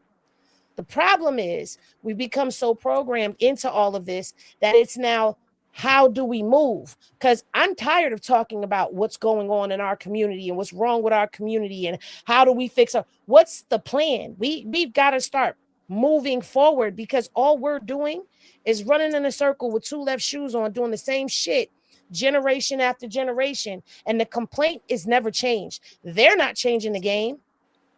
We're never going to get justice in this country if we don't start standing up for our fucking selves and making people respect our place here. Letting it be known it's not okay to kill one of ours. It's not okay to just shoot our sons in the back. It's not okay to hang our sons systematically. It's not okay to keep snatching black fathers and black brothers and nephews and nieces and mothers off the street. It's not okay. I want to pardon the interruption. I have a question to ask you, because we gonna keep it real on this motherfucker tonight, and everybody has, right? The first thing that we need to do as a people is to clean up our own backyard. Mm-hmm. Once we clean up our own backyard, so how do we fix it? How do we fix it? Once we clean up our own backyards, and then as a collective, the people who are like-minded, the people who are progressive-minded, the people who are operating inside of the know, right? We can then present ourselves as a unified front to other people. When we complain in our neighborhoods about let's say the way the police treat us, the police are looking at us like they know we're not going to stick together. Mm-hmm. They know we're not going to move what we call unity and group operation. Right. They know that we're not going to stand together. They know that all they have to do is really stump their feet on the ground, and there are those amongst us who are going to, I'm going to call you later and tell you which one of these niggas are agitating. It's always been that way. Black people have to build our own communities first, but it's not to white people's advantage. It is not to their advantage to see our neighborhoods up. Let's make sure we're on the same page here. Dawgface, how we do it with you being strong as you know what? I was gonna ahead, disagree with you, but you said I gotta have the facts, so I ain't gonna, because I feel like we saying the same thing. No. Hey, listen. What I'm saying is this: before we can demand anything from anybody and stand on it, we have to first put those same demands on ourselves. Yeah, I agree with that. Because what I was finna say is this. Saying, Hold on, dog. All I was finna say is niggas gotta stop waiting till the cameras and the news to show up to demand change. Stop waiting till these motherfucking cameras and the news show up, because guess what? The next Jim Crow, Kyle, whatever the fuck his name is, that shit finna happen again. The next Carmelo Anthony, that shit gonna happen again. History has proven that the shit gonna happen again. So why the fuck we gotta keep waiting? Let's start now. The difference between us and white people, and even with the Asian community, when something happen to them, they go to the Capitol Hill, they go demand to get a law in place to change something. We want to go put up signs and talk about black law, all that shit, because it's for money, it's for finesse. They working. Fuck Hey, all they that. working I feel like overnight. this. The best change start is in your home. Like, I can't go look at dude yard and be like, man, your shit dirty in the motherfucker. And I'm looking at my shit. My shit ain't even cut. I can't be trying to teach all these other motherfucking kids, but my kids in school getting motherfucking D's and F's and they calling me every day. I feel like if everybody just start in their home, and that's where all the change start. Motherfuckers got to stop looking outside for change. That shit start inside the house. Like, that's why I don't do no charitable shit in my city for no whole bunch of kids. Shit, I got 2 kids that when I came home from prison, they was 6 and 7. I had to relearn them. They got to learn me. I got to get them together. I'm focused on my kids first. And once I get them together, then I can go outside and start teaching. I think that's a lot of our problem, man. We doing all this shit outside our motherfucking house, but our house is fucked up. It's dysfunctional, and it ain't no structure. Black community don't even understand structure because we some of the most powerful motherfuckers on earth. They mimic us, gimmick us, love our style, our communities, everything. Exploit and us. then, if you think about it, when it's time to stand up, there's more of them standing up with us than us standing up with us, if you think about it. So I don't know, man. Maybe I'm wrong, but that's just how I think. No, you're right. I'm gonna add one more part to what you said, because you're right. We do have to start in our homes, but we got to start with ourselves. I got to come in.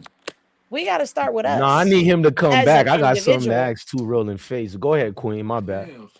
We got to start with ourselves as an individual, because number one, Dawgface, you touched on something that I've said to a lot of people. If you are Black in America, you have PTSD automatically. Amen. Because there's no way walking around this country you do not have it, especially the way that we've grown up and seen things and we've experienced life. That ain't normal for a human. You have to start. It's not. The things that we've seen. Think about this. We watched in 2020 more Black people be killed on social media videos than any other race ever. We literally watched people die on video. Think of what that does. Philando Castile. Oh my God. We watched this happen. He lost his arm, Queen. Crazy. Psychological damage has been done to you as a Black person, whether it's been in your face, blatant racism, it's been that subtle shit, it's been colorism, whatever the hell it's been, you've been through some form of PTSD. You've got to start with you. You've got to fix you and get rid of that stuff you got going on inside of you, or else you're going to keep feeding that poison into your household. So you've got to fix you, fix your family. And if we start working like this, I agree. That's how change comes. And anybody that don't want to change, mother had you, mother made you, motherfuck you. Go over there. Because the people who want change, who are really tired of all of this, who don't want to keep going down the same rabbit hole and Groundhog Day, we trying to do something. Henny, what do we do though? Like what to feedback off you and even Dawgface and Too Real, because y'all kind of said the same, and even the Boogie. What do we do with the dudes who don't want to get on this militant timing? What do we do with you can't save somebody who don't want to be saved? But they the problems even getting in our way though. They actually getting in our way. You only could focus on the ones who want to get on. Exactly. I am. Boogie. I don't even know you when you on code. I don't even know Henny. Hey, but hold on. We got a lot of bad representation out here. Let me put my headphones back on. Listen, he just asked a question. The question is, first of all, the biggest problem that's going on in the Black community ain't no outside factors. There are all outside factors in terms of education, job, blah, blah, blah, blah, blah. But listen, we can't even get to that shit. We can't get to the sweet spot. We can't get to the good part of life because people who look just like us, listen. In the way. Listen, to Real get rich. He get richer. Bless get richer. Boogie get richer. Henny get richer. I get some money at all. The first thing I'm doing is I'm getting the fuck away from you niggas. That's the first thing I'm gonna do. Oh, Dawgface, they don't sound no pro back. Listen, I don't got time. I'm not Martin Luther King. I'm not Martin Luther King. When I get some money, I'm getting the fuck away from you niggas because I can't have no money and live amongst you niggas because you niggas gonna try to take it from me. Right?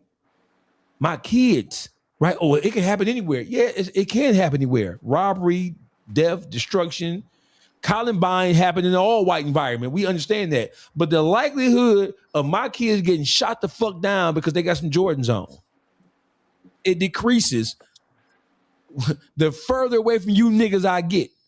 But you increase your child being killed by a white person or having an unjust system. Nah, dog ain't lying. You gonna get killed by a nigga I'm more not in these lying. neighborhoods. No, it's not a lie. But at the same time, we gotta stop also thinking, where we going? Where we going? Where's our affluent neighborhoods to go to? We going in their neighborhood. Let me speak to that. They have them in Georgia. Let me speak to that. So because this is a regional thing, right? So it's more. No, it's not. So let me just speak to that. So let's deal with mathematics because I'm a mathematician, right? So the more this mathematics will solve every problem you have. The more money you have, if you live in an urban environment, the more money you have. This your environment. The more when your income goes up, the level of danger you in goes up because the majority of the people where you come from, they don't have what you have. So they start looking at you like you're the Bank of America, right. Even though you came from where they came from, even though you pulled yourself up by whatever means. So this your environment. When you start to raise up your income, the danger of you living in that same neighborhood that you came from goes up like this. So any nigga with some sense from Milwaukee to Florida, niggas in Milwaukee, when they get that bread, where they go? They stay in Milwaukee? Hell no. Hell no. But can I finish my Atlanta, Texas, Arizona. That's where everybody moving to. Yeah, but can I finish my point? Because I wasn't done with what I was saying. No. I'm let you, but let me just say this and I'm gonna let you finish your point. Hey, Henny, okay. What I'm saying is, here's the question. What do we do with the people in our communities who don't want to see change happen? What do we do with the niggas who don't want to play ball? The niggas who don't want to play ball, they are dead set on not playing ball because they are comfortable where they are, right? They are the kings. The people who are not going to play ball are the people who are benefiting from the shit that goes on inside the hood. That's the people who ain't gonna want to play ball because in the hood, they kings. When they raise up, not so much so. So to answer your question, Henny, you asked the question. We might have to kill some of these bitch ass niggas. There you go, Dawgface. That's all I was saying to all you brothers in Queens. No. What do we do when they no, Henny? Because neither one of y'all, none of y'all let me finish what I was saying before y'all jumped out the window. Man, gotta punish some of these niggas, man. If you gonna stay in that environment, absolutely. Hands on, Henny. But this is where, but you gotta think bigger. You've got to think bigger. Because now we're at a point in time where we need our own communities for people who want to be on board with better shit. So we can't even get to that land over there that we need into structure and all of that. You ain't never got a spanking, Henny? I've always gotten a spanking. I need all you other niggas to get in line too, not just us. Why do we have to stay around them if they are a small force can't do nothing? We need the bigger what force. they want. Y'all saying that? Wait a minute. Y'all saying no? Y'all are saying that moving to another neighborhood, going over here to the affluent neighborhood. No. I'm saying correct the niggas physically who don't want to be corrected, so I can be in beautiful black neighborhoods. Nothing to do with what I was saying. No, I get it. Listen, I conflated it too. I put two issues together. Your question was, what do we do with the people who don't want to see change ushered in? And I'm telling you, listen, there's no way we clean up the neighborhoods that we come from. I don't give a fuck if you're from LA or Maine. If it's a black enclave, there are black problems. Doesn't matter, right? All our ghettos look the same. You might have a different accent. right? You might cook jambalaya. I might cook crawdads. Me and Trio eating chicken. Boogie eating pork chops and neck bones. Those savage ass nigga. Hey, chill out with that neck bones. Hey, ghetto is leave not my neck bones ours. alone now. Let me mute up. I'm just joking. The ghettos and hoods are not ours. They That's are what was now. given to They us. are. That's our reality right now. Well, why can't we go have our own? Why can't we have our own communities? Why can't we We have to have clean it up first. our You communities can't. that we Clean move it- to? Hey, listen, we Henny, have to clean shit up first. Henny, that Why girl can't Henny, we? that girl Henny. You know what? We can, right? But I think we all missing one big contributing factor. And you tell me what you think about this. You a woman, right? You have any children? I have 4 children. 4 children. So I think you can relate to this very well. I think what's missing in the Black community that can help us, man, we need more fathers stepping up to be fathers and to take these Black women out of survival mode. There's so many Black women in survival mode right now with these damn kids, and these kids need so much father figure type influences in their life. And that's the reason why a lot of these young niggas out here wild, because they grow up with them abandonment issues. You talking to a nigga who daddy was never around. My mama got 4 kids, 3 different baby daddies, but 2 of my sisters got the same daddy, and this nigga coming to get them every motherfucking weekend, and my daddy ain't coming to get me. I'm feeling abandoned, so I'm acting out of anger. So I really believe that father presence in a motherfucker like this co-parenting that we need in the Black community, niggas need to step up. But what I see is a lot of niggas is gay, down low, emotional, niggas punks, everybody worried about who the bitch fucking and all the goofy shit. Like, man, I'm a great co-parent. My daughter right with me right now, 12 years old. I can bring her on camera right now.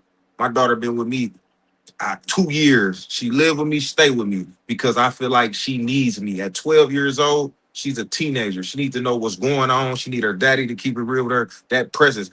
It got so bad with my daughter when she was with me a month on, month off, the teachers can tell when she wasn't with me. They like, you ain't with your daddy this month, is you? You know why? Because when she with me, it's a whole different person. And I feel like the Black father inside the households or just co-parenting with the punk bitch. Even if you talking to a nigga that went to court for 2-3 years when I got out. I'm talking about, I had a guardian Let me like tell you her. Get the something. co-parent, my nigga. You one of the few that get to co-parent. Facts. Bro, but You no, see what I'm hear me saying? out So Let me though. tell you. Hold on, wait. I Before you had say something, Henny, I went to them courts and I fought. I ain't had no money, no nothing. I had a guardian like them. They told me how to fill out the paperwork. I fought for 2 years and got my joint placement, my nigga. I didn't have no good relationship with the mother of my children. They hoes put me through hell. They was on Facebook bashing me. They put me through everything they put a street nigga through. But I went down to them courts and it took me 2 years. I fought. I ain't give a fuck. Because at the end of the day, I'd rather fight for 2 years for my kids to be with them for the rest of their life than to sit around this motherfucker say, man, that bitch acting funny, or I'll make another one. Because one thing about the Black community, niggas always saying, I'll make another one. See, there's 2 things.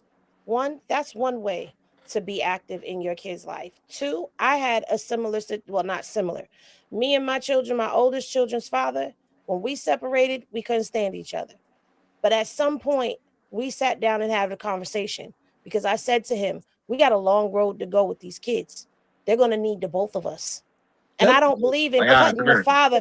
I don't believe. That's because you and your baby daddy are civil people, bro. You know how many motherfuckers don't. But you gotta be civil. That's you got to be Well, in civil. our community, You know what? talk Let about me the tell women you. who But let aren't me civil? let me tell you why that worked. That's not Because the people in our communities. conversation That's not went the like majority. this.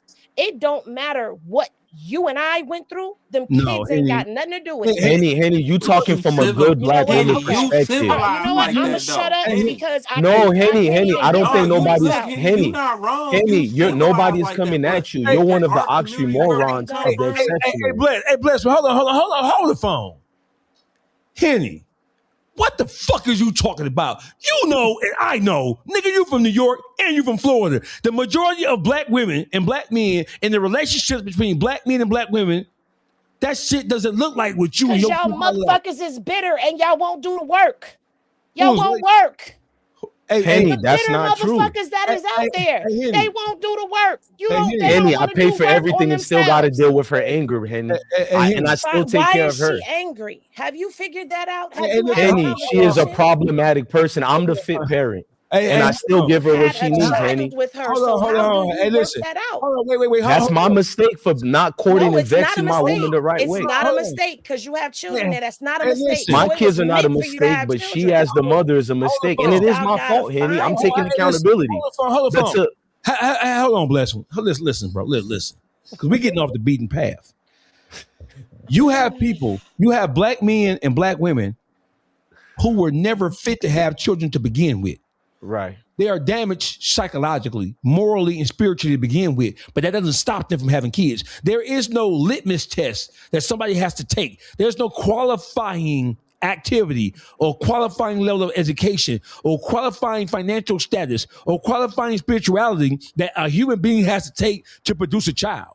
So I thought the question was, what do we, because we were speaking about self-policing ourselves and governing what happens inside our communities. And I thought the question was that you asked, Henny, was, well, what are we going to do with the people who don't want to play ball? That wasn't my question. I think it was Blessed Ones or who that wasn't my question. Yeah, it was my me, question, dog. My Yeah, answer it was was me, to dog. leave them behind. Oh, that was my answer. But you can't just leave them behind. They're always going to be a problem. How do you leave somebody behind? See, we're not talking about. So listen, you're confusing what I said about me moving out the community, which is what the fuck I did, right? No. So listen. And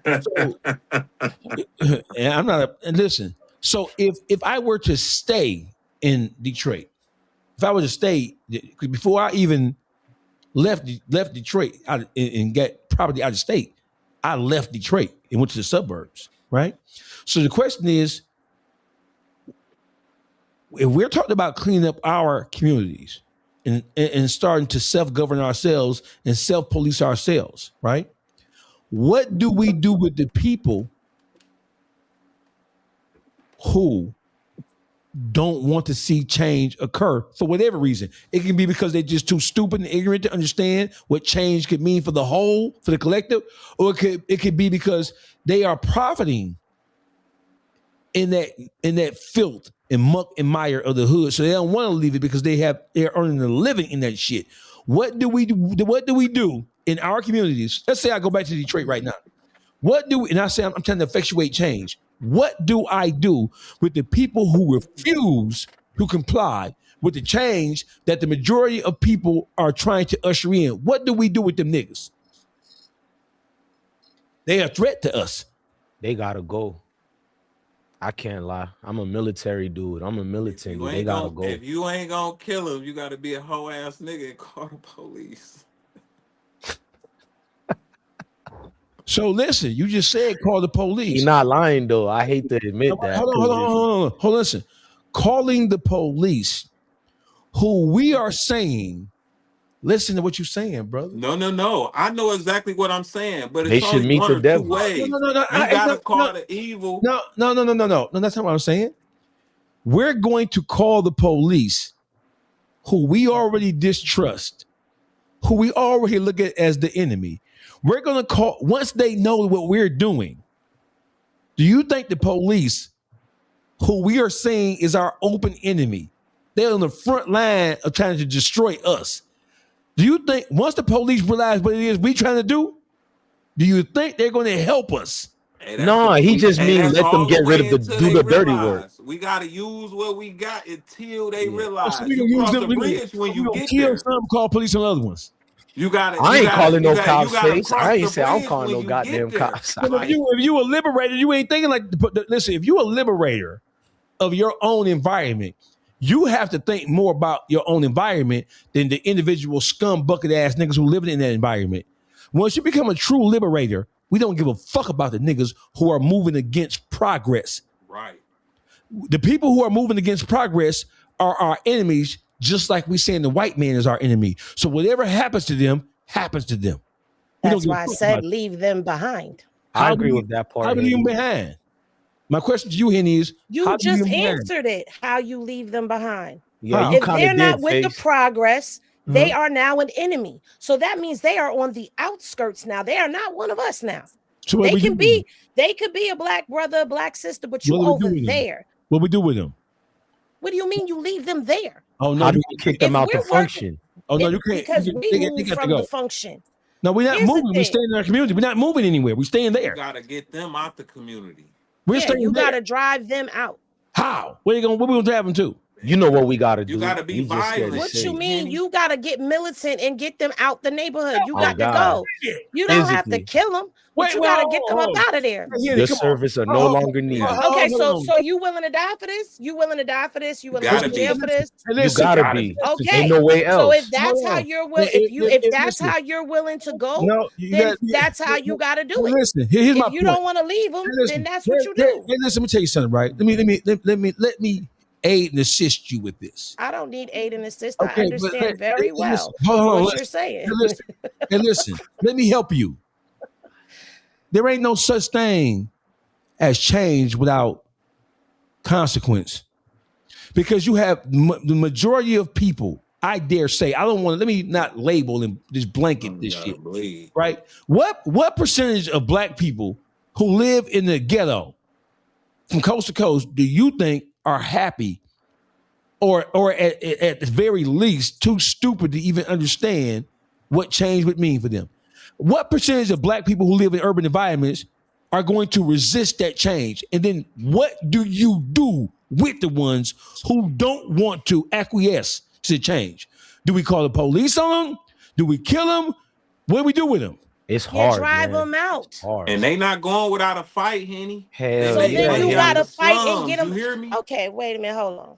They got drums. Okay, but y'all forget that we have a right to bear arms as well. We have a right to protect ourselves. Where you Do driving you them know to? that we can go ahead and we can get them up out of there? You don't want to be here. You're Where not going to driving be them to? here. Where driving them to?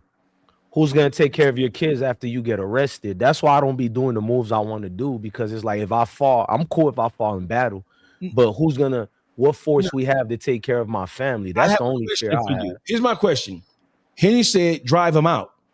So we're talking about being in our communities and trying to effectuate a change for the better, for the See, I'm collective. trying to understand how we're still in the communities when you was talking about leaving them. But No, if we're in the I just- communities, I then just- yes, no, you no. got to get them out by force. There's no other way around that. Okay. So I just said, and you said no. I just said that we are conflating what I said about moving out. Moving out doesn't mean I have to do anything with what I left behind. Whatever happens. But what when I said, where we're moving out to. That's what I was talking about when I said we Oh. need our own spaces to move to, so we're not moving in their So we communities. leaving. So we leaving the ghetto. We leaving the If ghetto. you talking about leaving, then yeah, where we going to? That No, was my original question to you. No. Hey, listen. Are we going to their neighborhoods where now we face a whole nother safety issue? That's not what I said. I said our communities. How do we create change in our communities? You mixing up me saying I moved out of the community because it was the safest thing for me to do for myself and my kids. When I started to get some money, I took my motherfucking kids and got the fuck on, because my kids are now a target. So my question is, if I go back to the hood, right? And I say, okay, the focus now is trying to clean up the neighborhoods that I come from. We have to learn how to self-govern ourselves. There's no thing as a successful piece of society when you have people who don't know how to self-govern themselves, don't know how to police their own neighborhoods. When I say police, I mean like actual police. There's no connectivity between us, right? The first thing we have to do is educate people into the understanding that what is about to happen is for the betterment of us all. If you don't want to, like if we're in an apocalyptic situation, right? I be watching them apocalyptic movies and shit, right? If there's an alien force that comes to this planet and invades this motherfucker, and we're fighting the alien force, there's gonna be some niggas who gonna jump on the side of the aliens because there's some coward bitch ass niggas and they don't want to die. So we fighting against ourselves, and then we fighting against people who listen. Fighting against the ignorant people is more of a complication than fighting against people who don't want to see change happen. The ignorant people are in the fucking way. But I can guarantee you that majority of those people who are out there don't have opportunity or have hope. And if you give people something, you're going to start weeding out the ones who really don't want to change versus the ones who are in there because of situations. You got a lot of people with felons on their records that can't get a door open nowhere. So if we start having a plan, listen, this is what we're doing, this is how we're moving, and you start opening doors for people, that's how you start weeding out who does and does not want change and who is the ignorant part of the party that doesn't want to be a part of it. I have a question for you. So, are we saying that in the world that we live in now, as Black people, that we don't have access to education and we don't have access to tools that will allow us to change ourselves and then thus change our immediate environment? Are we saying that? We have plenty of tools to change ourselves, but you know what we also lack, no matter what, unless somebody shows you how to do it or opens a door, directs you that way. You know what a lot of our people don't think about? Financial literacy. Henny. What am I saying? Henny, What am I think you hit the that's nail. so wrong? Hold on, Face. Henny, I think what you everything I'm saying tonight, No, I'm actually agreeing. Are we battling tonight, Dawgface? Is that what we doing? Face. We battling. Face. One of the reasons she said does work, because on YouTube, people call it like I'm either the corny nigga or too hood based on who my family is, which that's why I don't judge too much bangers and members. And I got looked at a certain way, but she's right. Opportunity though, because on YouTube, I don't really talk to nobody. And y'all get to see, people probably don't see my personality like this, like, oh, Blessed One plays well with others because Dawgface hit me up. Hey, I got this show I'm doing. So now my mind trying to be a team player. Most niggas didn't grow up being team players. So I can agree with Henny on that. If you talk to them and you give a dude an opportunity to eat or at least to build with a dude, he don't really look at you as an enemy no more.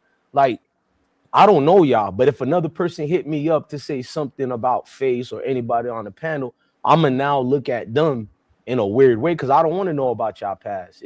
We meeting here right now, so opportunity does change. It does help because now I'm part of this team. Now I gotta matter. Now I gotta do my part. I agree with both of y'all. Watch this.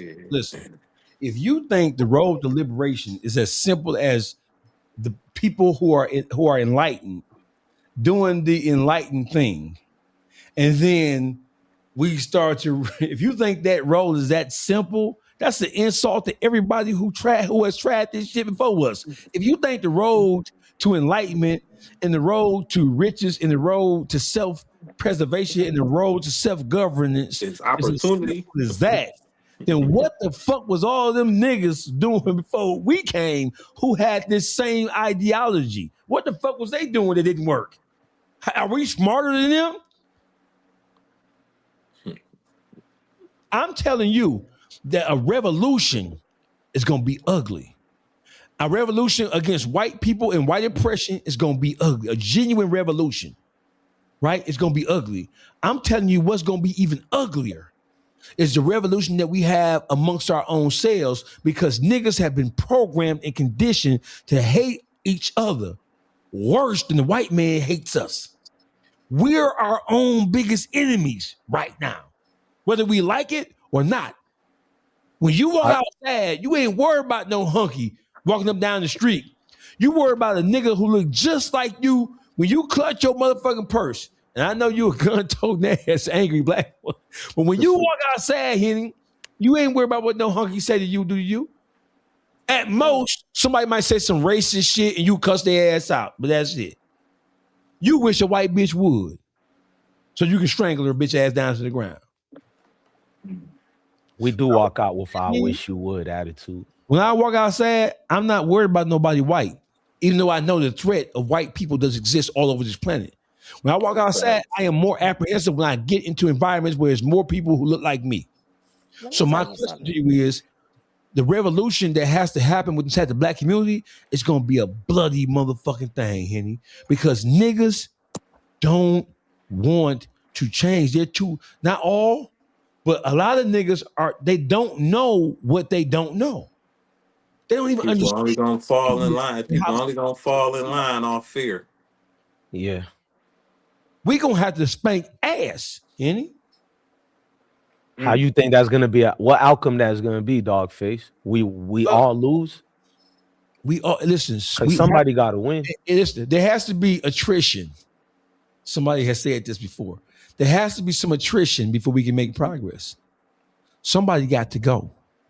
On God. Because these niggas are not going to allow us as a unit to move forward. They ain't gonna let us. So what is so different from force them out?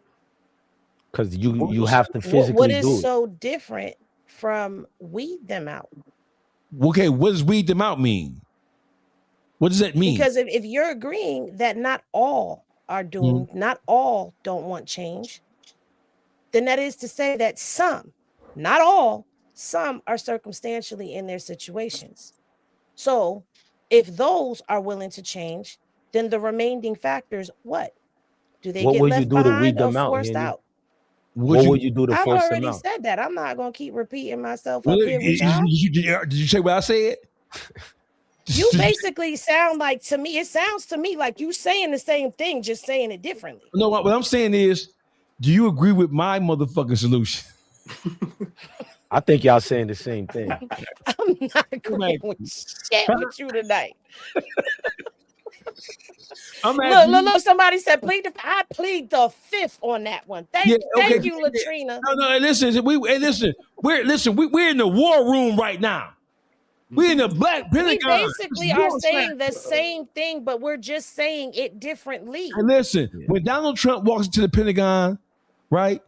When he walks into that motherfucking room with that key, do you think he minces words? He don't mince no motherfucking words. Before they launched that attack against Iran, they ain't minced no. Well, we don't say nothing because they might not like what we got to say. No, some of these niggas gonna have to get their motherfucking issue. In our communities, the biggest threat to our survival, the biggest threat to self-governance, the biggest threat to our safety and well-being in our communities, those threats look just like me and you. I agree with you. White people, and listen, we don't even need no Ku Klux Klan no more. We don't even need the Aryan Nation.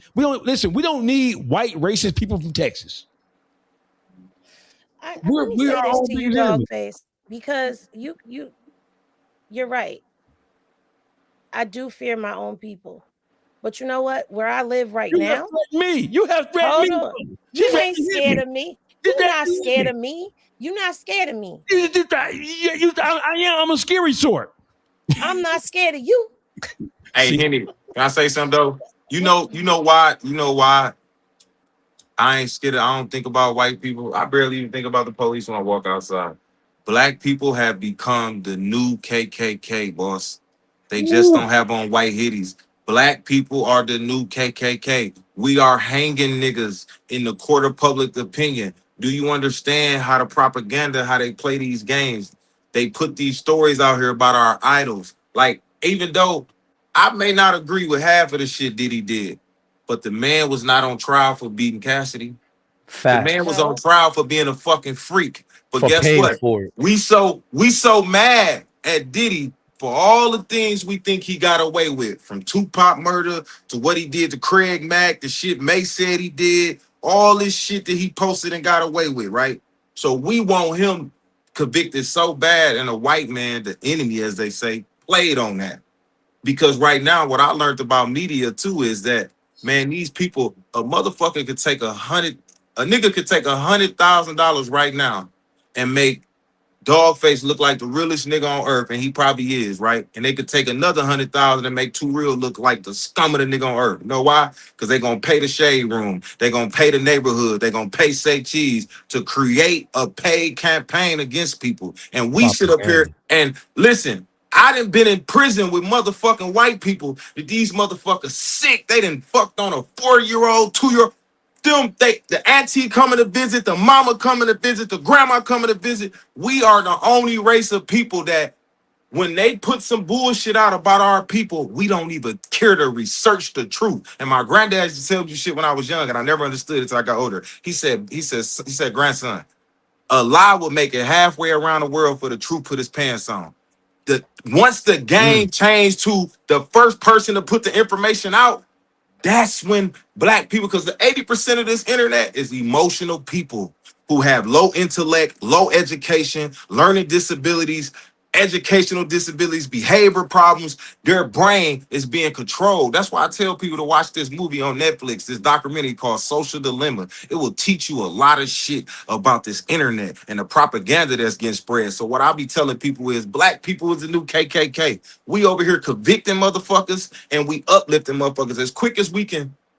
Lift the motherfucker up, we'll tear him right down because we hate ourselves so much. Kanye had that famous line. They made us hate ourselves and love their wealth. That's why Shorty asked him where the ball is at, drug dealer by Jordan, and a white man get paid off all of that. That shit was symbolic to how we feel. He said, I bought a Benz before I bought a house. They say Mercedes-Benz sell more Benzes to black people, and the car wasn't even made for niggas. So it's like, I don't understand why people ain't paying attention to it's us versus us. It ain't nobody else versus us. It's just us versus us. That's just my opinion. Too I real. They're not gonna understand that. apologize to you when they get the propaganda they spread about you wrong. Like when the truth comes out, that same media would never come and be like, my bad, too real. We put the wrong information out. They got their money already, and the narrative that the fake one is all And that this, matters. listen, So that's you the free reason why I'm one of them niggas that I wanna ask y'all this, because I think y'all some very smart educational people.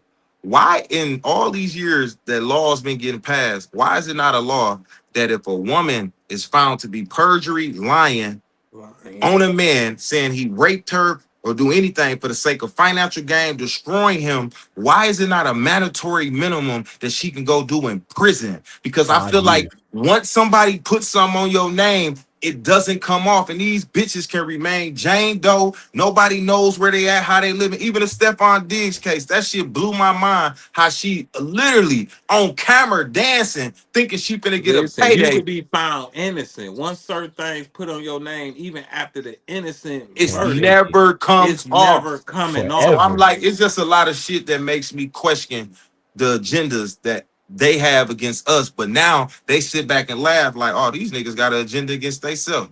Okay, so So watch this. So Perfect time. for Go ahead, Henny. that, I do believe that there should be a mandatory minimum, because when a woman comes out and lies and put accusations on a man, yes, it tarnishes his reputation, but at the same time, it makes it harder for those people who actually that have been violated to come out and be believed. That's why we're in the climate that we're in now, where every time a woman says, I've been raped, I've been violated, the first thing is men don't believe her and women do. So that's why the climate is what it is. But to go back to what you said, Diddy was guilty.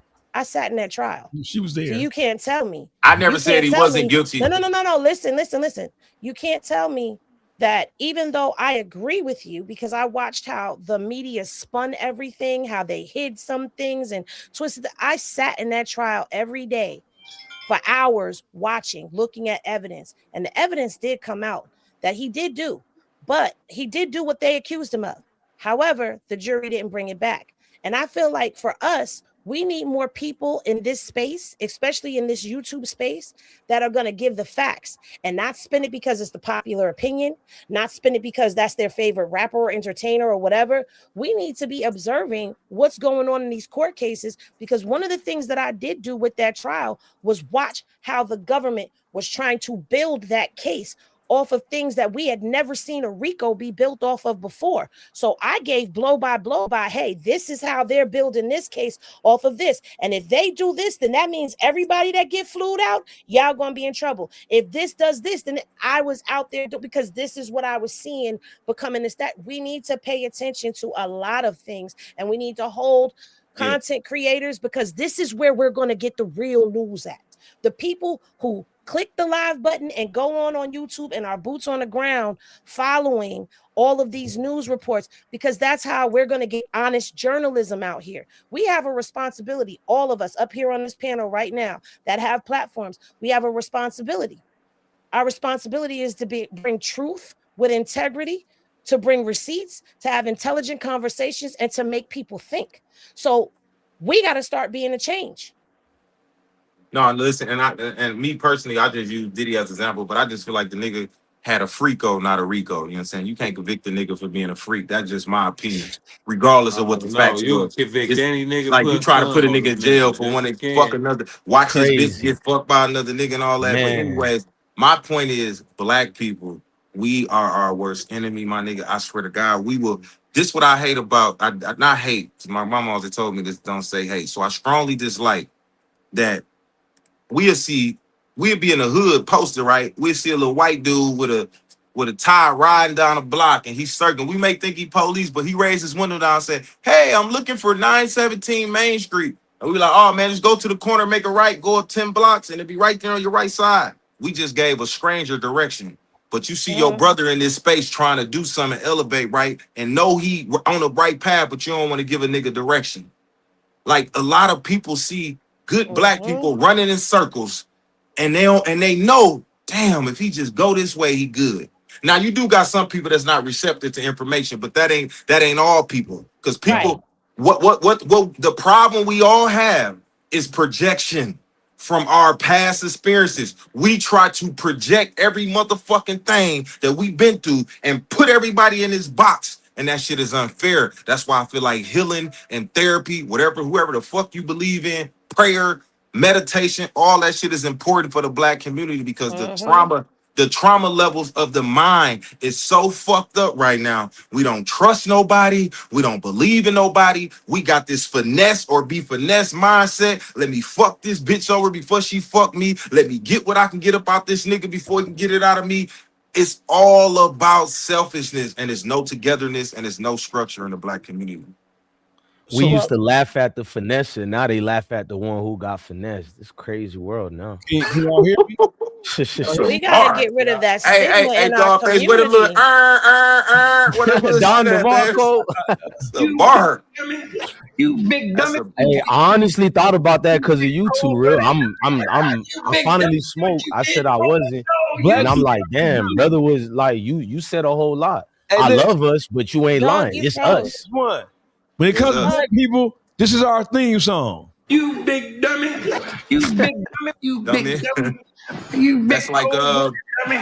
You big dummy. See what you did? Oh no, you big dummy. like I'm gonna be honest with you. You got people that they need help, and some people don't know how to help them. I understand that, but I'm gonna tell you the truth. It's so many people that I seen in my city just doing something in the space they was in that I had expertise in, and I just reached out and said, "Hey, bro, what's your number?" They be shocked that I DM and I'll call them and I'll be like, "Hey, I'm finna send you something. I want you to look at this, read this. Hey, this is what you should do. Download this app to elevate what you got going on, and don't even tell nobody I even helped you. Because at the end of the day, God see what you're doing. If you believe in anything, you don't do blessings to get blessings from that same person. The blessing be, my blessing can be this. I stayed on this live for 2 hours. I was only planning on to stay an hour. So if I got off right away at that hour, went out my door, turned the corner, it was an accident right there. That could have been me. I be saying, Or I ran out, rushed out the house, turned the corner. It was a motherfucking somebody getting pulled over. That was me. Blessings is not materials. It's another day on earth. It's another opportunity. People don't understand what blessings is. They just think, oh, this person blessed me, I gotta bless them back, or this person did this. No, boss. Do your deeds and keep going.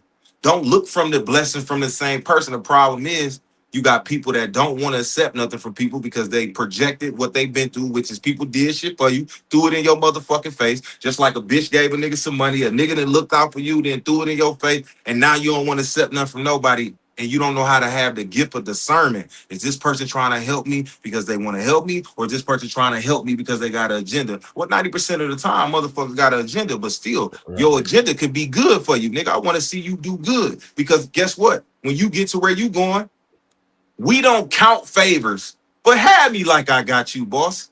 Right. You know, man, all this I did it on my own shit. Man, I didn't watch bullshit. this nigga Dawgface say, he just said, this nigga came together and said, we gonna make sure these niggas can't blackball this nigga and give him a chance, right? So he gave them they flowers, right? The problem is everybody trying to act like they did it by themselves. My nigga, you ain't do this shit by yourself, boss.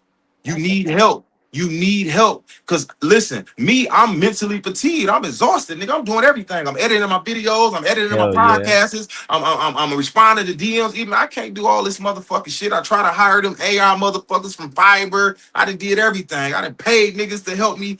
That shit didn't work, but I won't quit because tomorrow might be the day you win, boss. Yeah, I should have been had a breakthrough, but I ain't tripping because God said it wasn't your time yet, nigga. My time But you gonna know, come. So that's You the said problem with us. blessing. We gotta think like that. And I think we'll be better as a collective. Like I love my black people. I swear to God, I love Nah, us. But at the you same preaching time, I'm a truth though. Pisces, so I'm an emotional nigga. I'm very passionate about what I believe in. I I'm ain't a gonna lie, I'm an Cancer. emotional nigga, my nigga. You say something to me, I take it to heart. Nigga, I I'm a take shit to Cancer. I heart. feel it. But I always can stand to be corrected. I'm not no nigga that's finna act like I know everything. But nigga put some information in front of me and correct me, my nigga. Cause I don't like the word check no more. I say correct me. As black men, we gotta correction. learn how to correct each other, not check each other. So watch well, You I this. said salute blessing. You said everybody. blessings. Dawgface was my bro. I wanted to quit YouTube, bro. Being shadow banned, sticking up for black folks. You losing channels. Homie hit me up, and I was like, "Oh, okay." I'm not used to that, bro. I'm used to dudes like you said. We did it on our own. Niggas don't want to play teamwork, none of that. And he hit me up. I just had that conversation with him. I said, I don't be trusting people, bro. I don't like phone calls sometimes. And I'm just getting over it. I'm not used to this right here. It looked like it because I'm a talking ass nigga. But I told Face that behind the scene. That's why I'm glad you saying this right now, because I just told him that. Like, it's something about you to make me even not only pick up the phone, I don't even know who Henny is, but I'm like, yeah, man, I'm gonna come through just off admiring what he talks about. So So it's like, listen, dog, look out. I don't know Dawgface well though, but I can tell you one thing that you better remember this shit, DJ. When I tell you this, 90% of the time when a nigga reach out to you, boss, they buzz and whatever they was doing then died down. Dawgface reached out to you, my He nigga, got while motion. he's on fire.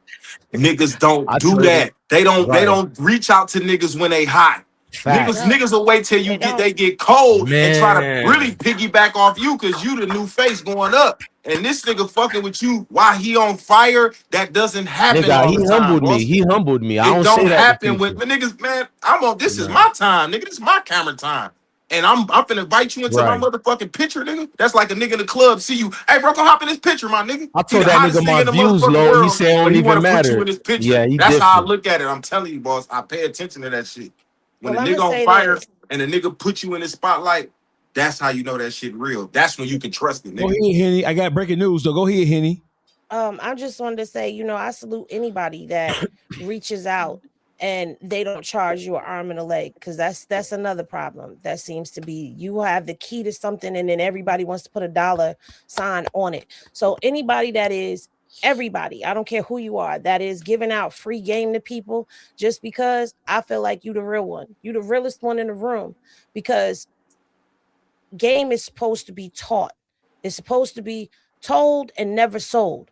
Right. So when you putting somebody on and they actually break through and they giving you your flowers, that means that you've done a good deed. And we don't do enough of that. You know what I'm saying? So I salute everybody. And yes, I salute Dawgface big time, because I was ready to give up on my YouTube. And anytime I start having some issues, here he come with, let's go live. I don't know if he be seeing I ain't been live in a minute or what, but he got me on my toes right now. And I'm grateful for that. You know what I'm saying? And you're right. Amen. People don't do that when they on fire. They don't give people platforms. They don't share Hell their no. opportunities. They don't open doors for you. You know what I'm saying? This is all me, my eye. So I'm grateful for the opportunities that he's given me. I'm grateful for the So opportunities you understand of what the I'm saying, people, right? period. So Yeah, Henny, you understand what I'm saying, right, Henny? You get it? You get what I'm I saying? get, Okay, yeah. okay. Say look. So watch Hey, this. Dawgface said he has some breaking news though, man. Breaking What's the news. breaking news? So breaking news is Charleston White. Oh, Lord. Here it go right here. Hello, Anthony K. I ain't put no goddamn money toward that boy. His daddy too goddamn weak for me. What? I don't like a weak nigga. His dad ain't willing to die, kill, or go to jail for nothing. That nigga just want some bills paid. Karmelo, my heart go out to you if you ever see this video one day. Nigga, I'd rather stand with the Jeff Metcalf nigga than I would with Karmelo's daddy. Nigga is weak, dark side and conservative. I ain't standing with no weak ass black man, nigga. I'm off the case. I'm sending the money back. Go get them weak ass nigga Benjamin Trump here. I'm out. I'm off. That's I knew crazy. that was coming. Damn, he shocked me. I ain't gonna lie to y'all. We I just thought he was Shocked you? defending. Yeah, I know I know what he be doing, Henny. I'm on it. Jeff Metcalf called him out. You think he wasn't Yeah, I no seen that. fold? I don't know, man. Listen, I don't know if y'all I'm want to go shocked. first, but Nah, go first too, real. I'm the that, Dawgface just dropped the bomb. The nigga was that, just saying he gonna help the appeal yesterday. I That's don't why I see. ain't big him up. See, my thing is this, boss. I ain't gonna lie, man. I'm gonna have to let y'all speak, dog, because my mind is everywhere. Nah, With this go shit. ahead too, real. Hey, So take your time. look. My mind gone. This all I feel, right? I ain't gonna lie. When I knew I was gonna get on here, bro, I sit down for at least like an hour, and I was just reading through the facts and trying to sort through out the real shit. Man, I can't lie to y'all, dog. My heart go out to Karmelo Anthony, but I ain't gonna lie, bro. Man, fuck dude, daddy and his mama, bro. Fuck dude, bro. And I'm gonna tell you why. 695K, my nigga. That shit went on a house, a car, and you let your Wow. son walk in that motherfucking courtroom with a public motherfucking pretender, my nigga. And what y'all don't understand about this You were talking trial, about that I, no. no, What? he ain't had no paid lawyer. He didn't have a paid attorney. I did the research. I looked. No paid attorney was 700,000. You Now on don't love top of your that, child. hold on. On top of that, when they called a character witness, instead of calling his teacher or coach, they called his mother, which will Damn. discredit you out the gate. Now, remind you, when he lost his trial, he filed for appeal under indigent. I don't know if y'all know what indigent means. That means I have no money. And in that case, with the GoFundMe and all that shit, it might be a long fucking time for he ever even get back in a court system because he filed the appeal right away under indigent, meaning he has no money. How this man 700,000? He could have got that motherfucker that YFN Lucci had, Young Thug had. He could have got a good attorney, but the parents allegedly they said the parents put money on this nice house in the suburbs, bought $125,000 No. vehicle with the 700,000. Not a new gun, the new GoFundMe. Allegedly, all the funds supposed to be going to the attorneys now instead of to the family. Now by Charleston White saying they just want a payday, that do go coincide with the information that I got with the current 700,000 they had, and let their son walk into a trial with a public They didn't Is pretender get it that. on. confirmed They they didn't Hold used get the on, that money because on the money. the house? lawyer, hold on. They That didn't get lawyer that was money. not a public defender. He worked in the public defender's office, but then That's he a did public go and defender. hold on. He opened his own law practice. He So he was wasn't a paid though. lawyer. Was he paid by the family? Listen, that Henny was money. no. The Listen, question is, was he paid by the family? he Pro was paid bono, from the huh? GoFundMe. The lawyer He could had have. to get the GoFundMe money. They wouldn't give it to I the family. actually have the statement from the cash go give whatever it is, and they did say that the family did get paid out, and it did go towards the family having to relocate because they said that they were being threatened. It did go towards his legal team, but I don't know what happened with this legal team because in all actuality They they fell had down a there. black attorney in the beginning, and then Dominique Alexander convinced them to go with Mike Howard. That's how that went. So they changed attorneys because Dominique told them that it would look better for them to have a white lawyer versus a black lawyer going into court. So all of the technicalities and all of that, I don't know. But what I do He know is at the time when he Yeah, walked the in the dad room as regrets a that. trial, he was a defense attorney from his own trial practice. So he did start out in the public defender's office, but he was not a public defender when he went in the courtroom. Now, what Karmelo he Anthony can. has for his appeal at this moment is a public defender on his appeal. So this Maybe you case Listen, should who is have. just ran the all whole play kinds was of. Dominique. That's because Dominique ran the whole he play. filed the appeal under indigent, meaning he Yeah. has no money. When you file an appeal under indigent money, I didn't listen, bro. I did beat So cases, look, lost look, look. cases. I spent a lot Hold. of my time in jail, so I know when it comes to indigent, that means you letting the state know that you have no money, and Mm-hmm. that and assigning an attorney to you That's crazy. on an appeal would take twice as longer if it was a paid attorney on an appeal. Now I don't know how the motions go See because that? Texas got their own laws and shit, but Now, But it was those funding alleged. money I don't was know how true this frozen is though. because it's a whole bunch of false information out here. I seen some today where they said Boosie donated $500,000 and this person donated. I don't know how true Hell that is. nah. But it's a blog. I seen it. I had screenshotted it and put it in my phone where they It's said what you said Boosie. earlier too, real. These blogs be cat. Yeah, Hell they said, no. yeah, Boosie I'm donated trying a to. $500,000. You I see I'm how donated trying hard to. Boosie be $50. I ain't hustling. gonna You lie. I think don't that nigga giving up $500,000 for anything? I don't believe that either. So I'm trying to find the statement that they gave because no, the family did not get all of the money from It them, got but they were froze. paid out in increments. The crowd sharing fund was closed down at the close of the case, but a payout is going to be made. But So I'm they asking you haven't this. received the money from it as of yet. Yeah. Whatever was So What's left more listen. in there. important? What's more important with the increments that they got?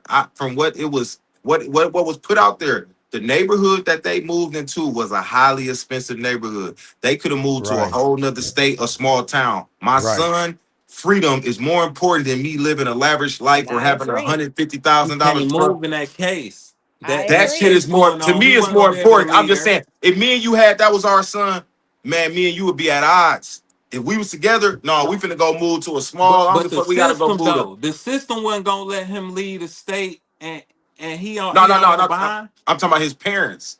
Okay, because he out on him being out on bond and them having to relocate is because they was being threatened Yeah, and but tracked down. Texas got a lot of small cities inside of Right, right, Texas, right, right. very I'm not saying small I'm not cities. saying they I'm not saying But they the I'm not saying they community, don't. I'm saying the community that they moved in was a high price area. Like, there's a whole video on YouTube of where they Man, they lived at moved and like everything. 8 times. They Oh, see, have. I ain't They know that. moved a lot of They times. moved like So eight now times. here's So the listen, statement. hold on, Henry. Let me break this down real quick. Most of the money was frozen because the white people, they got their way of doing things. So they reporting, white power.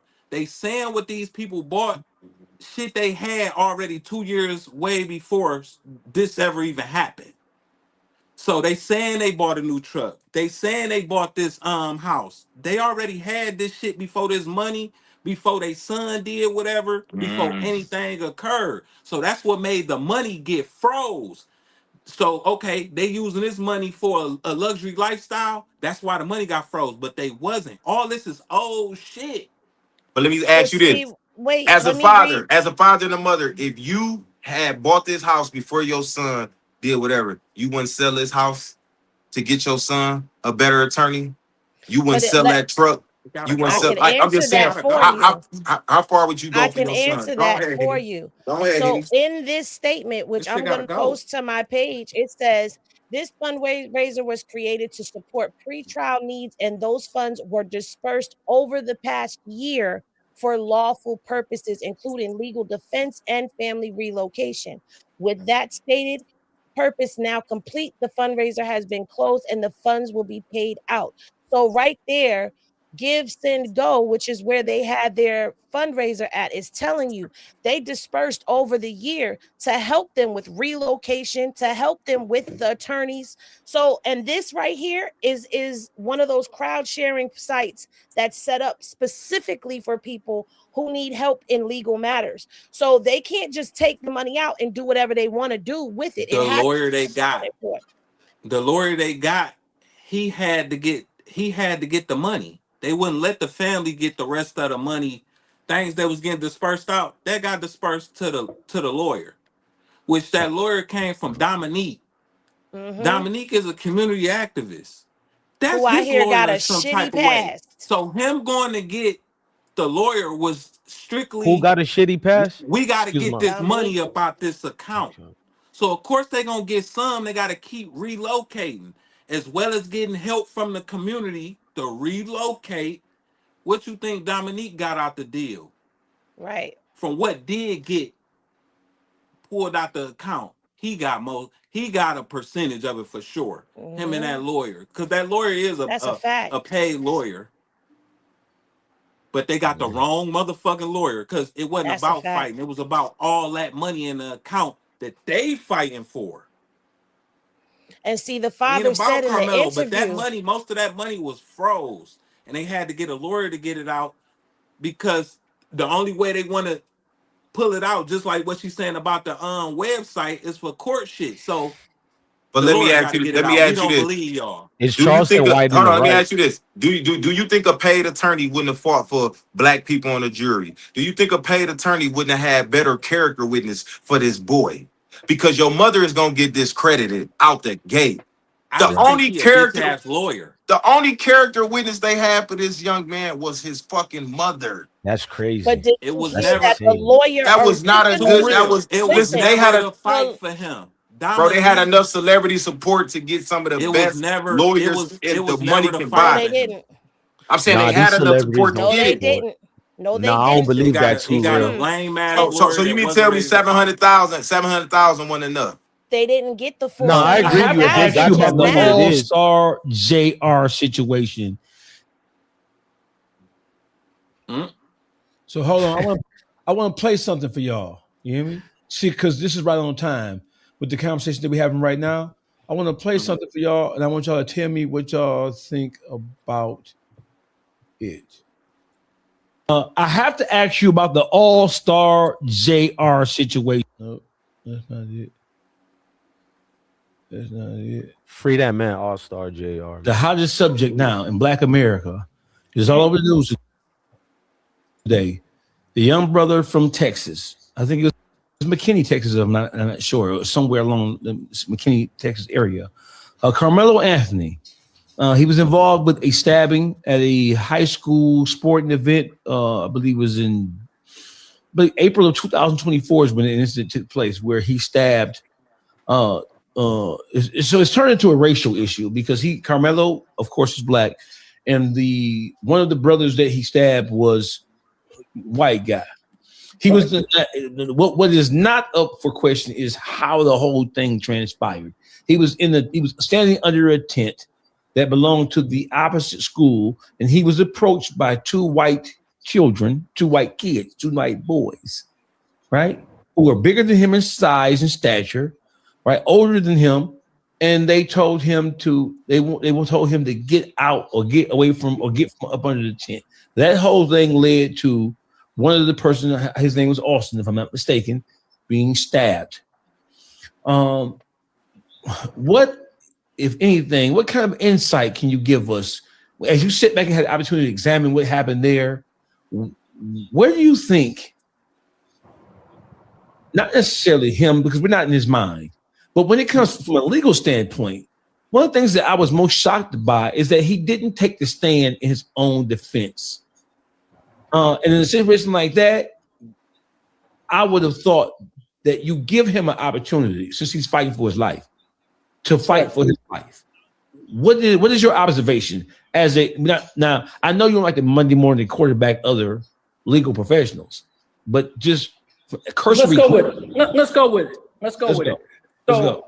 what I've been able to, I've watched it a little bit, and I've over the, past couple of days, because we knew the verdict was going to be coming. The trial started, and we knew we were going to have a verdict soon. And it came out today. And, what I didn't hear was typically the racial overtones between the kids. Mm-hmm. I didn't hear that. And, maybe I need to look at the court records and listen to the testimony more, which could be an element of provocation, right?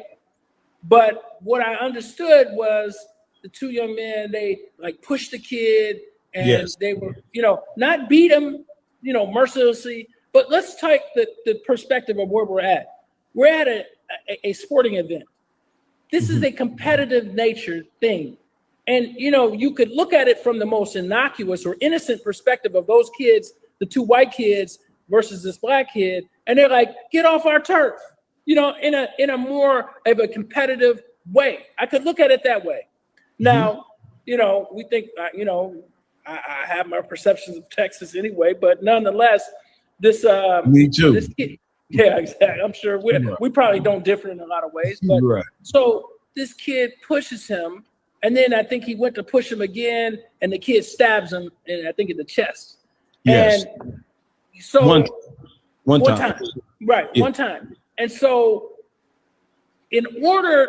so the theory in this case is one of self-defense, right? Mm-hmm. So if you're going to do self-defense, How are you going to explain that if the kid does not testify? There's a couple of different things that come from testifying.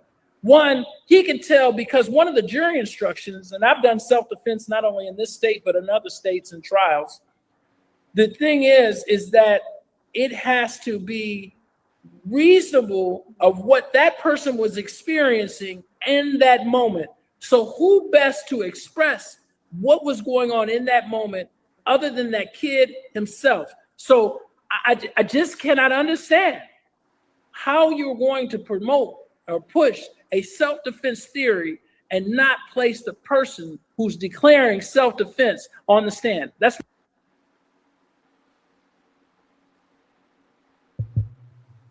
His dad has said he wanted to take the stand, but the lawyer told him not to. The lawyer told him not to. That is called ineffective and inassistance of counsel.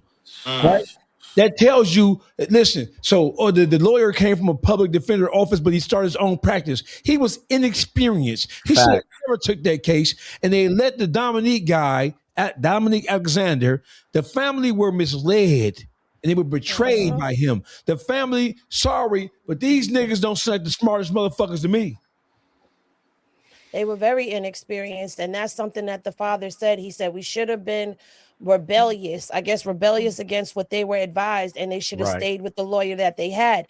But that lawyer that they paid for was complacent because he already worked in the district attorney's office, which means he has a relationship with the prosecution and he has relationships with the judge. So, even though people are saying that, the whole thing about the judge and the Metcalfs being friends is fake. Well, it doesn't matter if the Metcalfs were friends or not when you got the DA, the defense, and the judge who all run in the same circle.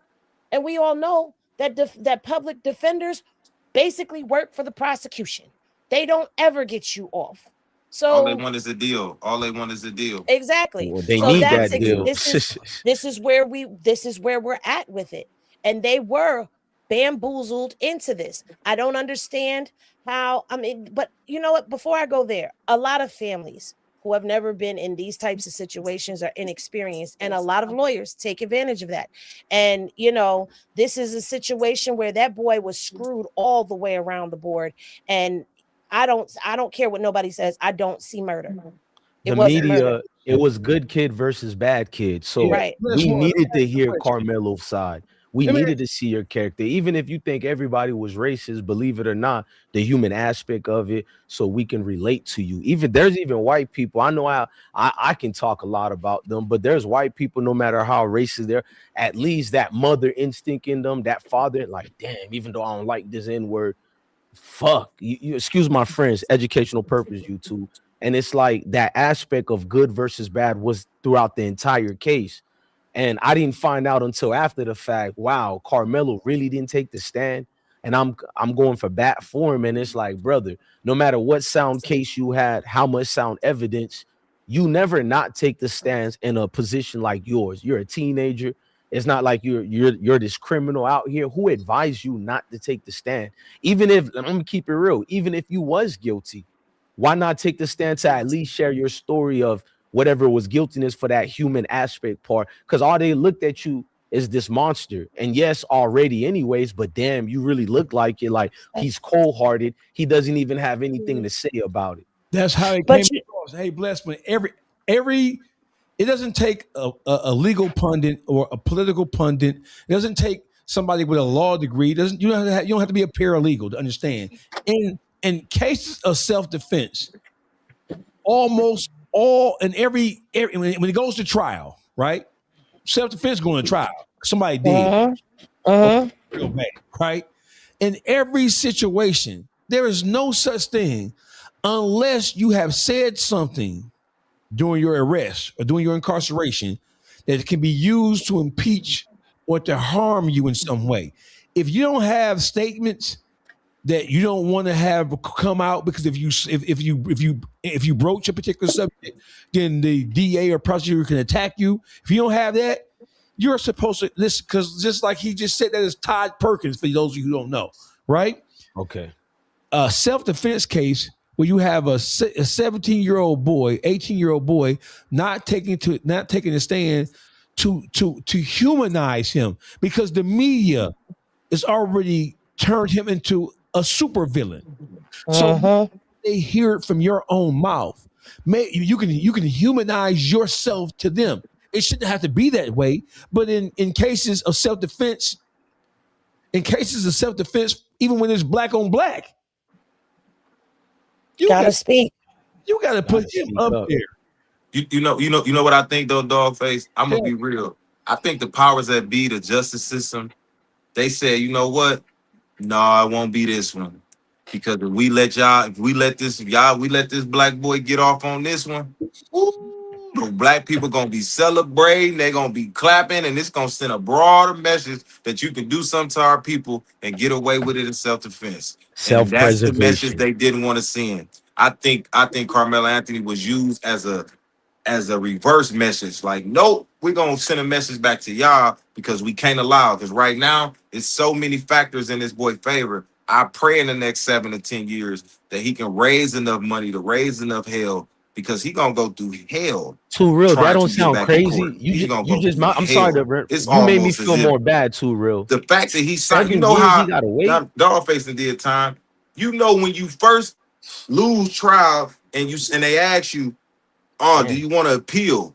You fill that out right away, right? And when you fill that paper out and you say you indigent, mean a court attorney, point attorney, that's so much longer of a motion to have to battle once y'all family get money to try to send an appeal attorney, which in Texas, it's probably 1,000 of them, but you will have to get the best appellate attorney that the state has to help this boy get back in court. And what they gonna try to do, what I would assume they're gonna do, they gonna make it cost a healthy dollar, and they gonna ask the black community to put your money where your pain is, put your money where your upset is, put your money where your anger is, put your money where your emotions is, and see how much money we gonna drain y'all to put this, because there's so many chains of courts to get to before you actually even get heard.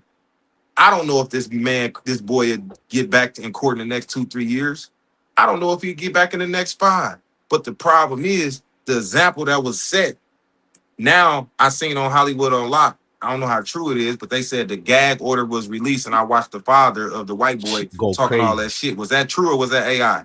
Nah, that was him. No, that was him. That was true. That was so all by that him. being true, you just see how they really feel about us. So I can't hear y'all, so I'm gonna leave and come back in. Okay, but with Karmelo's situation, it is actually, I think Charleston White jumped off the bandwagon because he knows when it goes to appellate court, he's still like, I'm just being honest with y'all, and I always keep hope for us. That doesn't need to be said.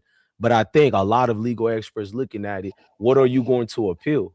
And that's the messed up thing about it, based on the attorney that was representing, as his counsel. Because now, what kind of sound things do you have? Everything is still right there, symmetrical. That's going to lead to, okay, you were guilty of killing this dude. Because I think black people don't understand. And if you look at Cyrus, when do we get to defend ourselves? How do you now get to move the goalposts and dictates what cause as a stance where I can use this little weapon or not? This dude is a linebacker size. Now, I'm a skinny dude. I'm on World Star getting beat up by 20 people with 4 of my military homeboys. That's regular-ish. But Karmelo he ain't raised like us. How you know what's going through his mindset? That brother probably wasn't. What about Karmelo that just told him he was going to kill Austin Metcalf today? The only thing I could have narrowed down to was real fear, bro. Only that. They didn't just go there doing a regular push, bro. I've been in 2 rival football teams, and it's man, hell, fights happen. Nobody well, actually, guns do get. That's another story, but y'all already know how the neighborhood. Hey, but bless one. Did you see what the media did? The white media put all them pictures of Karmelo Anthony with the K in his hand, holding the gun, because they wanted to paint a picture to American media. This is not this innocent kid that y'all think he is. He was already violent, because once you they had guns too, though. Austin and right. But the thing I learned about life is perception is reality. Once you paint a perception with the brush to America, because I ain't gonna lie, man, I've been through that shit, man. I've been deemed. Motherfuckers say he crazy, man. He psych, like all kind of shit, and I'm like, I'm not none of this shit. But you can paint a picture and make a nigga look like, like when I first came home from the joint, niggas was like, Niggas is whispering like, dude, unapproachable. Unapproachable. Nigga, I'm the nicest nigga ever. It's just I got a low tolerance for fuck shit. You gotta know how to talk to me. That's You it. don't fake it. That's why I feel like when niggas approach me, I'll be like, yeah, he a real one. You gotta be a real nigga because I don't be giving a fuck about nothing else but how you approach me. So when people can paint pictures about people, it's so easy. Like when I seen the gun, I'm like, damn, bro, holding a gun. But that's how media trick us. Right. And do you think them white jurors then never all this time through this trial, they ain't never pick up their phone when they was at home? Come on, man. Every jury, bro. I know that. Come on, man. They do it. But you know Every what? jury. The thing is, even though they posted those pictures of him with the AK in his hand, he has no criminal history. None. Outside of this case, no criminal history. I posted it. He's no a good record. athlete. So at the end of the day, I mean, this kid was working a job. This kid had a 3.7 GPA. He had sporting hero accolades too. and accomplishments, and he saved a 6-year-old from drowning. So you got all of this positivity that did not come out in the trial because his attorney failed him. Henny, that's my point right there. But they're painting him because he had this gun. That's how they're painting him. And the slaughterhouse part of all of this, and yes, I'm saying slaughterhouse, is how do you sentence someone with no history to 35 years off 35. rip? And But they're listen, painting it like he was just this kid that was just troubled. This is what I say about the paid attorney. He needed the better attorney because if this was my attorney, right? I want you to go get that 6-year-old parent to speak to what I did at that time. I need people from teachers, coaches to speak to my character as a child. Like these are the things that matter. But I don't know if you noticed this, but we living in a time in certain cases, not all, where evidence don't matter. It's all about the picture that we can paint. We living in a time now where niggas can get on the internet and talk and do no real work. They can say all this shit and then you do background checks on them. They ain't doing no real work. So we're living in a time where nothing really has to be proven no more. It just has to be presented well. And you're also living in a time where major platforms are being paid off to run narratives. Yes. So that they can feed the court of public opinion. So by the time a case gets to trial or while the case is on trial, they've got a narrative that's already going. So you got a jury that's not sequestered. They did this in the Diddy trial. They did not sequester the jury. And guess what? When that documentary came out, that juror admitted that they were racing home to get to social media to see what everybody was saying about the case. So if you think that these jurors were not racing home to see what everybody had to say about this case, you're sadly mistaken. And even though it was not an all-white jury, there was no black people on the jury. So you know good and damn well they weren't listening to us. You know where they were going to listen. They were going to listen to all of the platforms that look like them or resonate with what they vibrate on.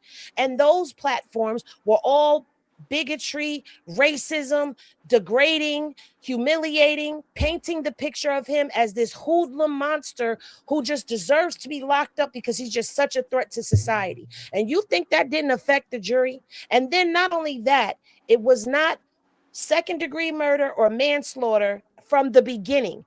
That was thrown in there at the last, before they went into the jury deliberation. That was thrown in there. Those were their choices. So you know, if after you're hearing he's a murderer, you're not gonna go in there for manslaughter. You're gonna go for murder because that's been what's embedded in your brain this whole time. I got a question for you, for the panel. Hey, listen. So Karmelo Anthony was failed on multiple levels. Can we list the ways from highest to lowest? Can we list the ways and the levels that he was failed and by whom? Let me do it quick because Henny seems, I'm not afraid to admit it. You guys are well informed to what's going on better than me. I'm just a dude outlashing on white folks. But shout out to Henny for helping me because I'm learning from you. I ain't afraid. I'm just a local neighborhood white people hater, cracker hater. No, I I'll take that title, but I don't really hate them. I just love her so much. I don't sugarcoat. Hold on, Bless. Here you go. We can't see you. You frozen. I Oh. think you can hear me clapping now. I can hear it. Thank you. There you go. That's my guy. It make me feel good, but I'm gonna be honest with you where they failed at. You know, you being a black man in America, I ain't gonna sugarcoat it. Forget about the circumstances and the stats. Facts are facts, too much evidence. So as a black man, you have to always explain yourself. And these people don't ever want to hear all the evidence. They see what they see, much like what Henny just threw out there, or what Too Real was talking about with even media that looks like us and present this false narrative. Now it's the reality. So where the only thing I'm gonna talk about where they failed at, man, is me figuring out and finding out he did not represent himself. There's nothing else I need to talk about. That was the sole purpose of that case, to talk to America. So, like, brother, I feel you. You don't have to say nothing to me. Dawgface, Too Real say he came home. I got family members. I got people doing football numbers right now. I could feel your pain, but to the world view, they already looked at you as Karmelo the monster. All you did was substantiate it. Damn, this little dude don't even have a heart to get up there as a man and stand for yourself. I teach my boys, like, daddy did a lot of effed up stuff. Y'all got to be outstanding men. Look at another man in the eye. If you quoting a woman, talk to her, hold her. Like, I teach them little things that matters, bro. This dude went to court for his life. I don't care what you tell me, to be 17, 18 and get sentenced to 35. And then when Too Real was talking about maybe in 7 years he can get an appeal, I'm just thinking like, damn, it's over with damn near. So why wouldn't you not allow this young man? I don't care if you get found guilty later. If I'm gonna go down, the world's gonna hear me and have empathy with me, but they can't. When Charleston White, as much as I want to say something negative to him and all that, damn, he must have seen something behind the scene to be like, because that's real breaking news. I'm over here like, I think I did a video. Damn, Charleston White was right. He making me look dumb because now that shit. Well, I'm not crazy. It looked crazy. I ain't gonna lie to you, Face. I might have to say something to you, Charleston. I'm the one who leave you alone. But bro, even if you right or wrong, but come on, bro. We the only people who ain't sticking to code. Never trust Uncle Ruckus. Hey, listen, damn, bro. That's what my heart said when Face showed that. Like, damn, Charleston. Listen. So listen. Let me show you how foul this bitch ass nigga is. Man. Let me show you how foul this bitch ass nigga is. First of all, from the very beginning, everything he was saying was grandstanding to begin with. He was never going to donate no money. He was just using that money ploy as a way to insert himself into the hottest fucking issue in the goddamn country. He a clout chasing son of a bitch, right? And whatever the father was, he says that he's been in communication with the parents for over a year. Since a week or 2 weeks after it happened. Right. So whatever you knew about the father, you were able to glean that or ascertain that from your prolonged relationship with him over the course of this goddamn case. That's one. You was a bitch ass nigga. You a hoe ass nigga. And the nigga need to stomp your bitch ass lights out. You a hoe ass nigga. And I knew, I just did an interview yesterday with the Mafia channel, and I couldn't even really criticize the nigga when he said that he put up $75,000 for a appeal situation. So therefore, I said, I don't know if it's true. Could be true, could not be true. But if he did do it, hats off to him, because I would call a spade, even though you was a bitch ass nigga. If you did that, that's some honorable shit. But I should have known it was a motherfucking ploy to pull the, you know how the cartoon, you pull the rug from underneath the motherfucker? I should have known that. He put an egg on my face. I ain't gonna lie. The biggest thing is this. Hold on, Henny. The biggest thing is this. When you know how this young boy has been villainized, when you know about all the things that he has been through, when you know and you understand what this case means to the black community, whatever issue you had with Karmelo's parents, that should have been something that you held close to your vest, because now you are poisoning the whole community against the parents. You're saying he's a money grab. Come on, bro. You a ass nigga. That nigga is the Samuel L. Jackson on Django Unchained. That nigga is Stephen Warren. He was never supposed to say that shit out loud, bro. Come on. Yeah, Dawgface, you correct. Because people gonna say I'm a hater. I've never been against Charleston, but that video right there was disgusting, bro. I don't even use words like that as a man. I'm like, what they be saying? I'm appalled. Whoa, excuse me, sir. Like, wait a minute. I'm putting myself front line, and you even asked me behind the scenes about such and such, and bro, it's an egg on my face right now, brother, man. Like, it's people who love me gonna be like, you ain't gonna call this out, blessed one. You call everything else out. And it's like, Charleston, damn, nigga might have to do that to you, bro. Like, what you doing, bro? The only people who can't stay on code, but then like Henny was saying earlier, these are the bought off people. Because now, what type of COINTEL move is this, bro? Like, what type of interference is this? Because it looked like you did this as a play. You knew you were gonna say this automatic. It didn't look natural to me.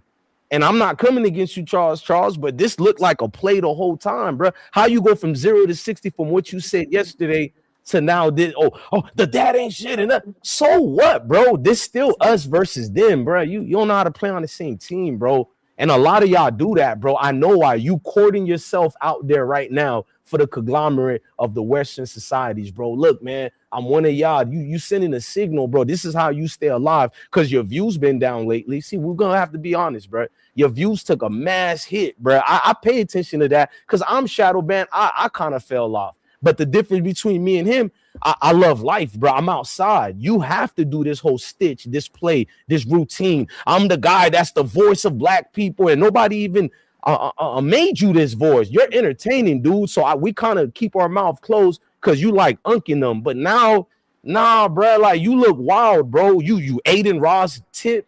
After seeing X, Y, and Z, you dick ride them. You do the same thing with that community, basically, bro. I'm different than them. You one of them blacks who, when a white get around you, instead of you looking at him like, I don't care how hood I sound or intelligent I sound, I know my intellect level is by far exceeds yours, and this is my cockiness. But when I see him, he's one of them blacks where they go, wow, this is a different kind of Negro. You're honored by that.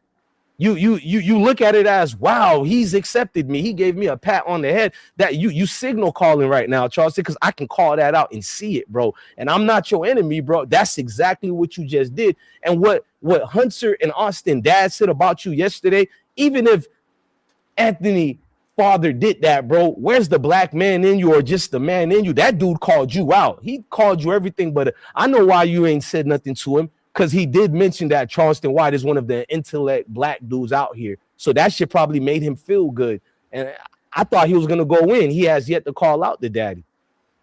But you call out Karmelo's dad?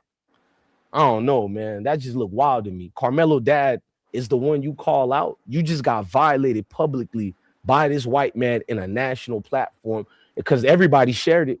And you didn't have one thing to say about that family, but you just violated a black family in front of the world. So now you give credence to all these races, and they mostly exist on X, but the comment section is where they live, their domain, where they can talk about per capita, which is an excuse to disguise what white people really are. So it disguises how they eliminate their families and who they are. So now it's per capita. Man, you blacks are not accounting for per capita. And he just showed proof. Now a white dude is going to use him as, look, Charleston White said it. Watch this. Hello, Anthony Case. I ain't put no goddamn money toward that boy.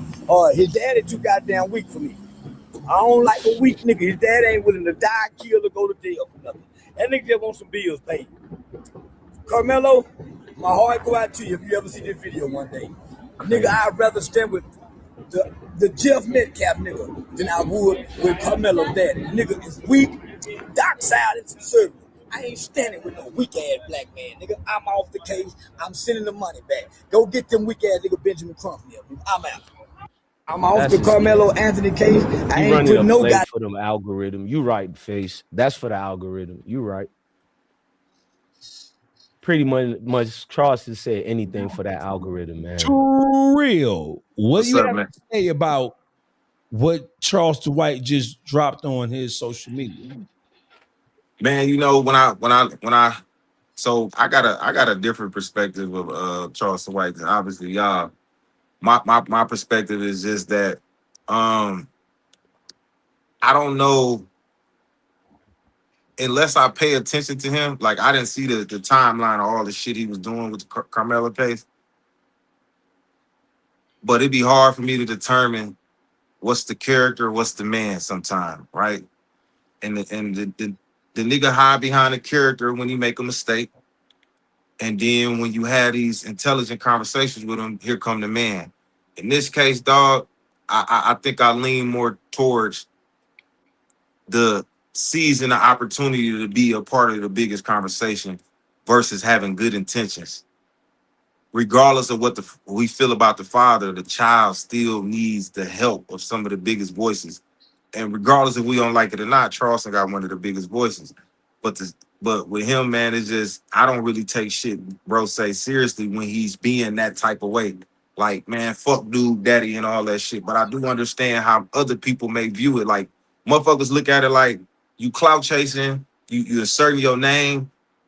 But one thing I can tell y'all that I will always very respect and don't like, that motherfucker already told you out the motherfucking ripter what I'm on, why I'm doing what I'm doing.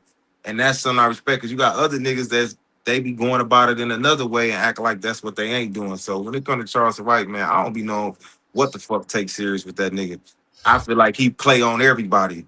Hey, I don't know. So it's like when he is serious, it's like the nigga who cried wolf, my nigga. I don't be knowing that nigga But serious. too real, he act like he was serious with this one. I ain't gonna lie to you. I know he a character, but this one he tried to But make you got it to look think like about he's it. regular. I don't know. See, the 75,000, I don't know about the 75,000. I didn't catch that. See, y'all knew, just like you said about that last topic. I didn't have. He took the social media and he announced that he had $75,000 going towards Carmelo's appeal situation.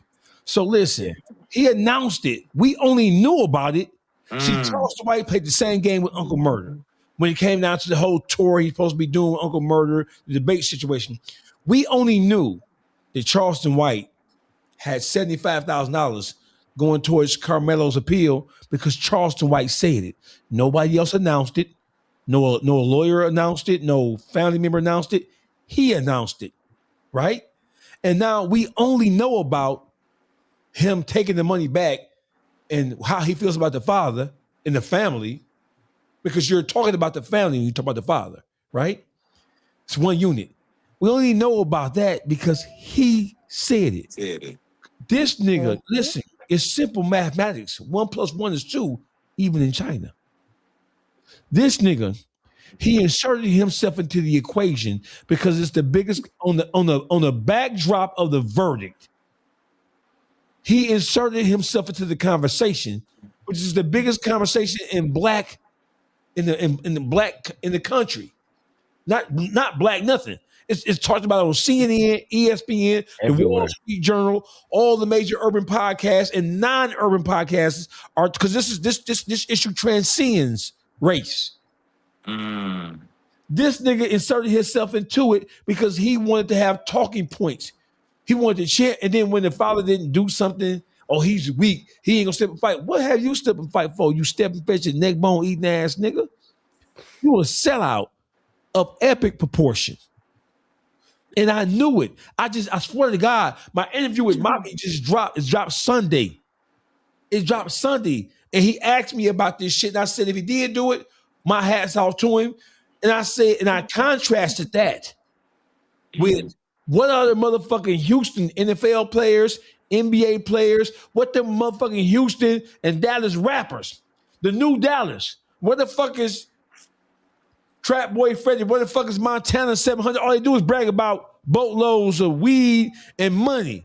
Where the fuck is the black consciousness at amongst the entertainment game?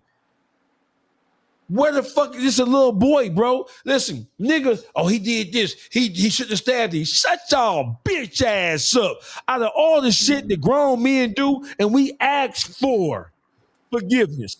We ask for a second chance. We ask for people to don't charge it to our motherfucking, don't charge it to our mind, charge it to our heart, or vice versa. Out of all the second chances that grown men ask for, we can't see and we can't understand and we can't empathize with what he went through. And you Now, clean up the community. Now, my question to you is, I pose to you, Dawgface.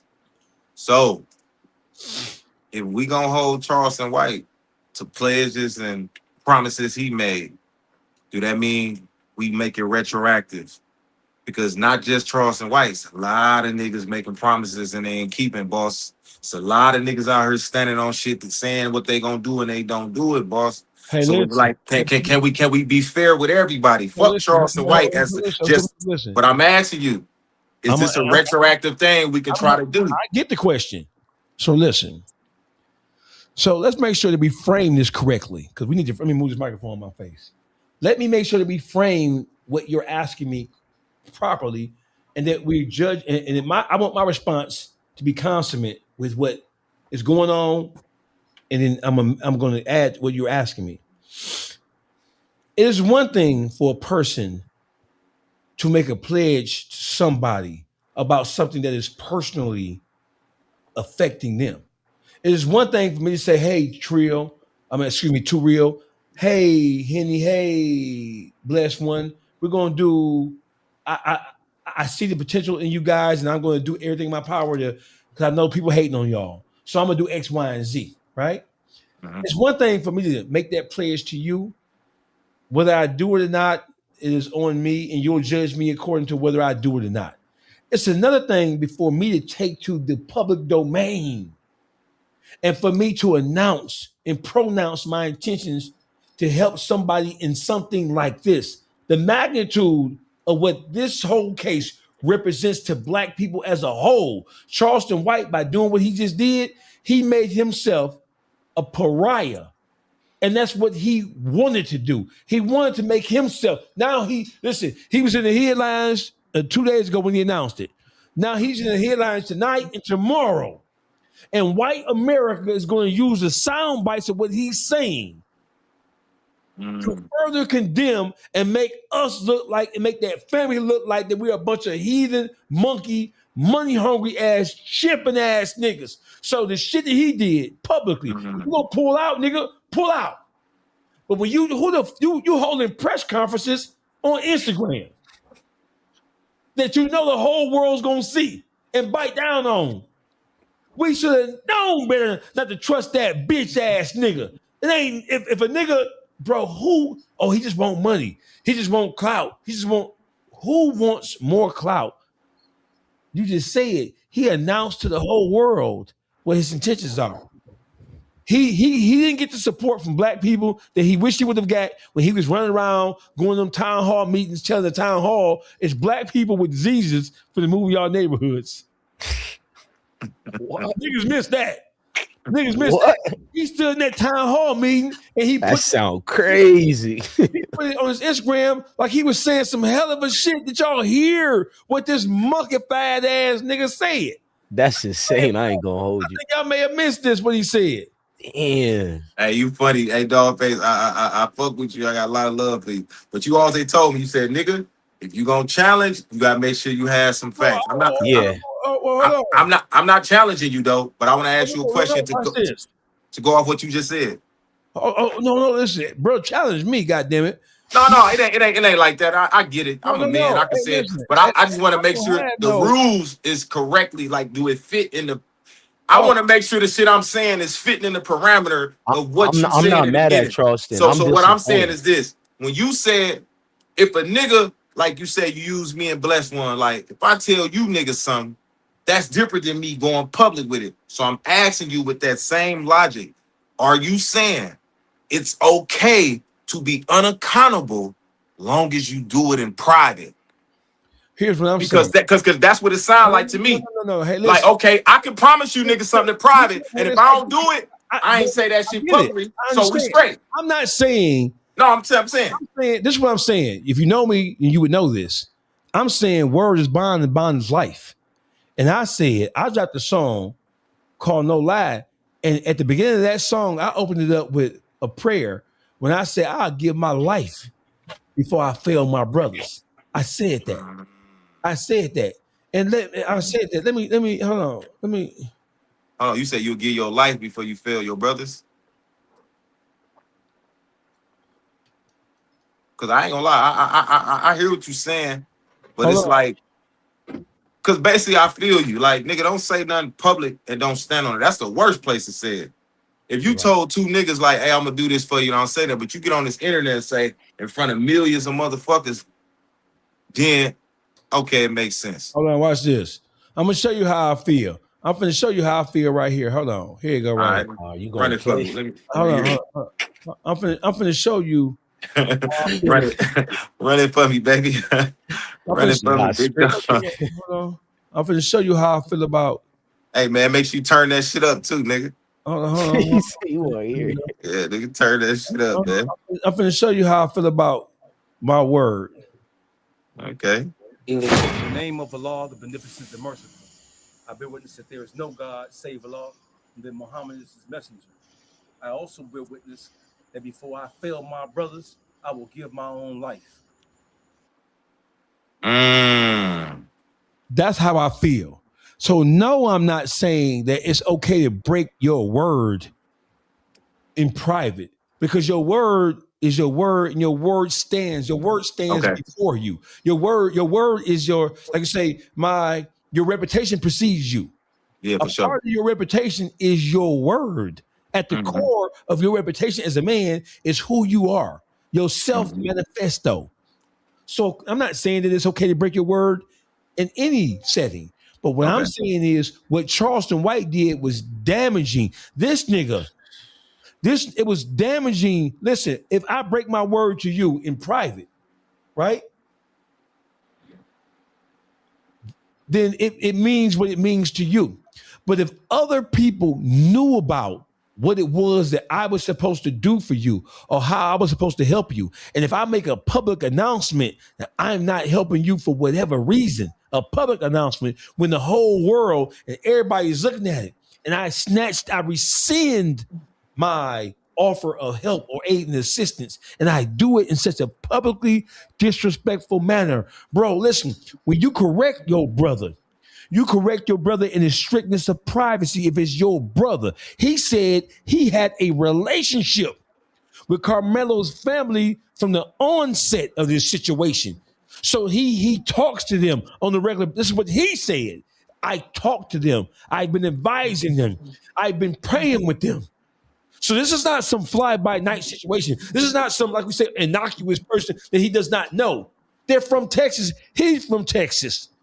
So when you do what you did, when you know that on the backdrop of of Austin Metcalf's father putting out that motherfucking live stream, and white America loving that shit, all you're doing is adding to the hate and the vitriol and the distrust that white fuel to the fire.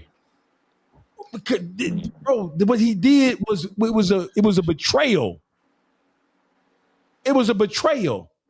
So now this brother is in prison. He had the same prison that's ran by his daddy brother. Damn. Shit, man. Educational. No, he's not. No, he's not. That was false information. Where he sent him to? He went to the Wallace Pack unit. He was never at the Bird unit, was never going to the Bird unit. The Bird unit. When you say unit is just It's the prison. That's the name of the prison. It's called Wallace Pack unit. Wallace Pack. Oh, a unit? Or is it a unit? It's a facility, but that's the name of the facility that he's at, is the Wallace Pack unit. Now, the Bird unit is someplace completely else, and it's run by Talon Metcalf, but he is not and never was at the Bird unit. That was a lie. That was not accurate, and everybody's running with it. He went from the Collin County jail to the Wallace Pack unit. Pull it up. You better than TMZ right now, Henny. That's why I fuck with her. She's an asshole, but she informed. Correct me when I don't know. It only helps me out. Damn. Well, let me say this. To go back all the way back to one of your questions while you're pulling that up, how Karmelo was failed. The jury was a big part of it, because that jury was comprised of 8 women. That is not a jury of his peers. Not only was it no black people on that jury, there were 8 women on that jury that were listening to that mother cry and show emotion during parts of testimony. You know, women are going to empathize with a crying mother. Another. Right. So you got 8 of them. So the mother was already, I'm not going to say she was playing it up to the jury, but you're Probably not did. allowed to do that in court. And she was allowed to do that. according to what people have reported. Nah, Henny, that's exactly what they did. You on fire with it. They did it a strategic way where they're not breaking the law through the loophole, but that's exactly what they did. Even men would relate to a woman crying. But I also feel like, you know, I'm sorry to say it, but his parents, they should have educated themselves more and went with their first instincts. Right. Don't say sorry. The dad says the same thing you saying yesterday. He regrets it. Okay. They're not related to the Metcalfs. His name is Talon, Tallen, Metcalf. It's his first name. Yeah, but it says it right there. The misinformation circulated online after it was discovered that the senior warden at the TD CJ Bird unit is named Talon Metcalf, but Google is telling you that that is false information. Discovered the senior warden. So he's not his uncle. No, and he's Karmelo is not in that prison. Never was in that prison. Yeah, he's not in that prison, and so this Metcalf person is not his uncle. No. But I do believe that there may be some relation. I mean, Metcalf is, I guess, a common name down there. But either way, he's not there. But just because he's not there doesn't mean that he's safe. Right. You understand? He's still in Texas. So my question is, so listen, I think we skimmed over this. Where the fuck is all the Texas rappers? Where the fuck is the Sauce Walkers, the sick, the what's the nigga name who always used the blues shit and then rap? The big boy. I don't remember. Oh, big X the plug. Big X the plug. Where's all these niggas? They ain't gonna say nothing. You look at the Instagram, are they speaking about the injustice that happened with Karmelo? Let's look. Hell no. Deion Sanders is not, and I lost a channel for him and Shador. You are on Deion Sanders' neck. Man, I love that dude to death, man. That got me mad. I'm still gonna support them, but I'm gonna keep it real, man. I got all the merch, everything. I lit it. I lost channels to defend them, man. Okay, so let's look at this shit. So here's one rapper for Texas. Big X the plug, one of the most popular. He got 2 million followers, right? Do you see anything about, he got 11 posts. You see anything about Melo on here? Nope. Nothing. Nope. Okay. So let's go to Montana. You see his back rolls and his jelly rolls, though. Montana 700. He has 300 posts. Do we see anything on here about free Karmelo? Nope. Pretty much no celebrities face, not just them, none. Oh, no celebrities. Texas, though, so they feeling it. Right. Who else? Well, Karmelo is originally from Louisiana. Well, she said, Wayne, where you at, Birdman? Fact. Where you at, Hey, Trail, where you at? That boy Freddie got 600,000. OG Murder. No, OG Murder did it. I'm right here. Nothing about that. Who else popular? Zillionaire Doe. Zillionaire, he kind of fell off a little bit. He ain't worrying about that right now. He trying to go back where he was supposed to be. Sauce Walker got baby mama drama right now. They ain't paying attention, man. Nothing. And I rock with them. I rock with Texas rappers. So this ain't, if y'all listening right now, I don't hate y'all, but it's weirdo activity though. I'll stand on that. They talking all this. They talking all this cash. I got pounds. I got millions. I got this, that, the third. But ain't none of them lending their voices. It's almost as sad as the rappers in Detroit not lending their voices to Allstar JR. You sure about that? Y'all looked together when it came to defend him. Tell me if I'm wrong, though, Face, because I seen unity, but I might be tweaking. Put the weed down. Put the crib. Who you see doing what? Did you say that again? I really see people like you more, though. I ain't gonna lie. What you say about my mama? Because you just talk about my mama by saying what you say about my mama. You see who doing what, or do you see me? Ain't it Detroit versus everybody? Nah, it's been you though. I ain't gonna lie. 100 grand. I see you the most. It's been Dawgface versus everybody, including Detroit. I see it. I see it. I see it. And you taking certain beefs where the average, you feel me, content creator. That's how I know you ain't no content creator. Like the average nigga ain't gonna take all that what I seen you in the background taking. So yeah, I see it. Hey, I want to say something to y'all before I go. I appreciate y'all for having me on. I don't know if y'all ever want me back on, just give me the heads up. I try to be better prepared. I definitely need to learn how to hook this mic up and all the other shit I bought that I ain't using forever. I got all this shit I ain't open yet. Motherfucking Lark mics, webcams, all that shit. I'll send Face a driver to give to you. When Blessed One send you that shit over, yeah, just send it over to me, bro. I like this. This kind of put me it give me a better understanding of how to be in a room with people. You know what I'm saying? Because one thing I can say about y'all that I like, because when I used to see these motherfuckers online, it's just everybody over. It's like so many people listen to respond and not listen to understand. And y'all did a good job at listening to understand. Y'all didn't do too much cutting nobody off either. So I'm like, that shit was, it was very simple. I know, Henny, I got you a little hot a little earlier in the conversation, but hey, we human. I'm seen it. passionate about what I say. I seen it. You know what I'm saying? Passionate. That's But all. I definitely fuck with y'all though. And y'all do this shit for a long time. That's what's up. Nigga, my ass hurting sitting still this long. Yeah, we 3 hours in right now. Huh?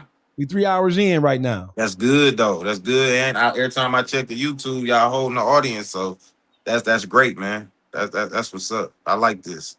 I like this We setup and appreciate format. you, brother. Whenever you welcome to come back anytime you want to. You hear me? How often do y'all do this? Man, whenever Henny gives me permission, because you know she be Use a beating on me. goddamn lie, because he be on the run eating.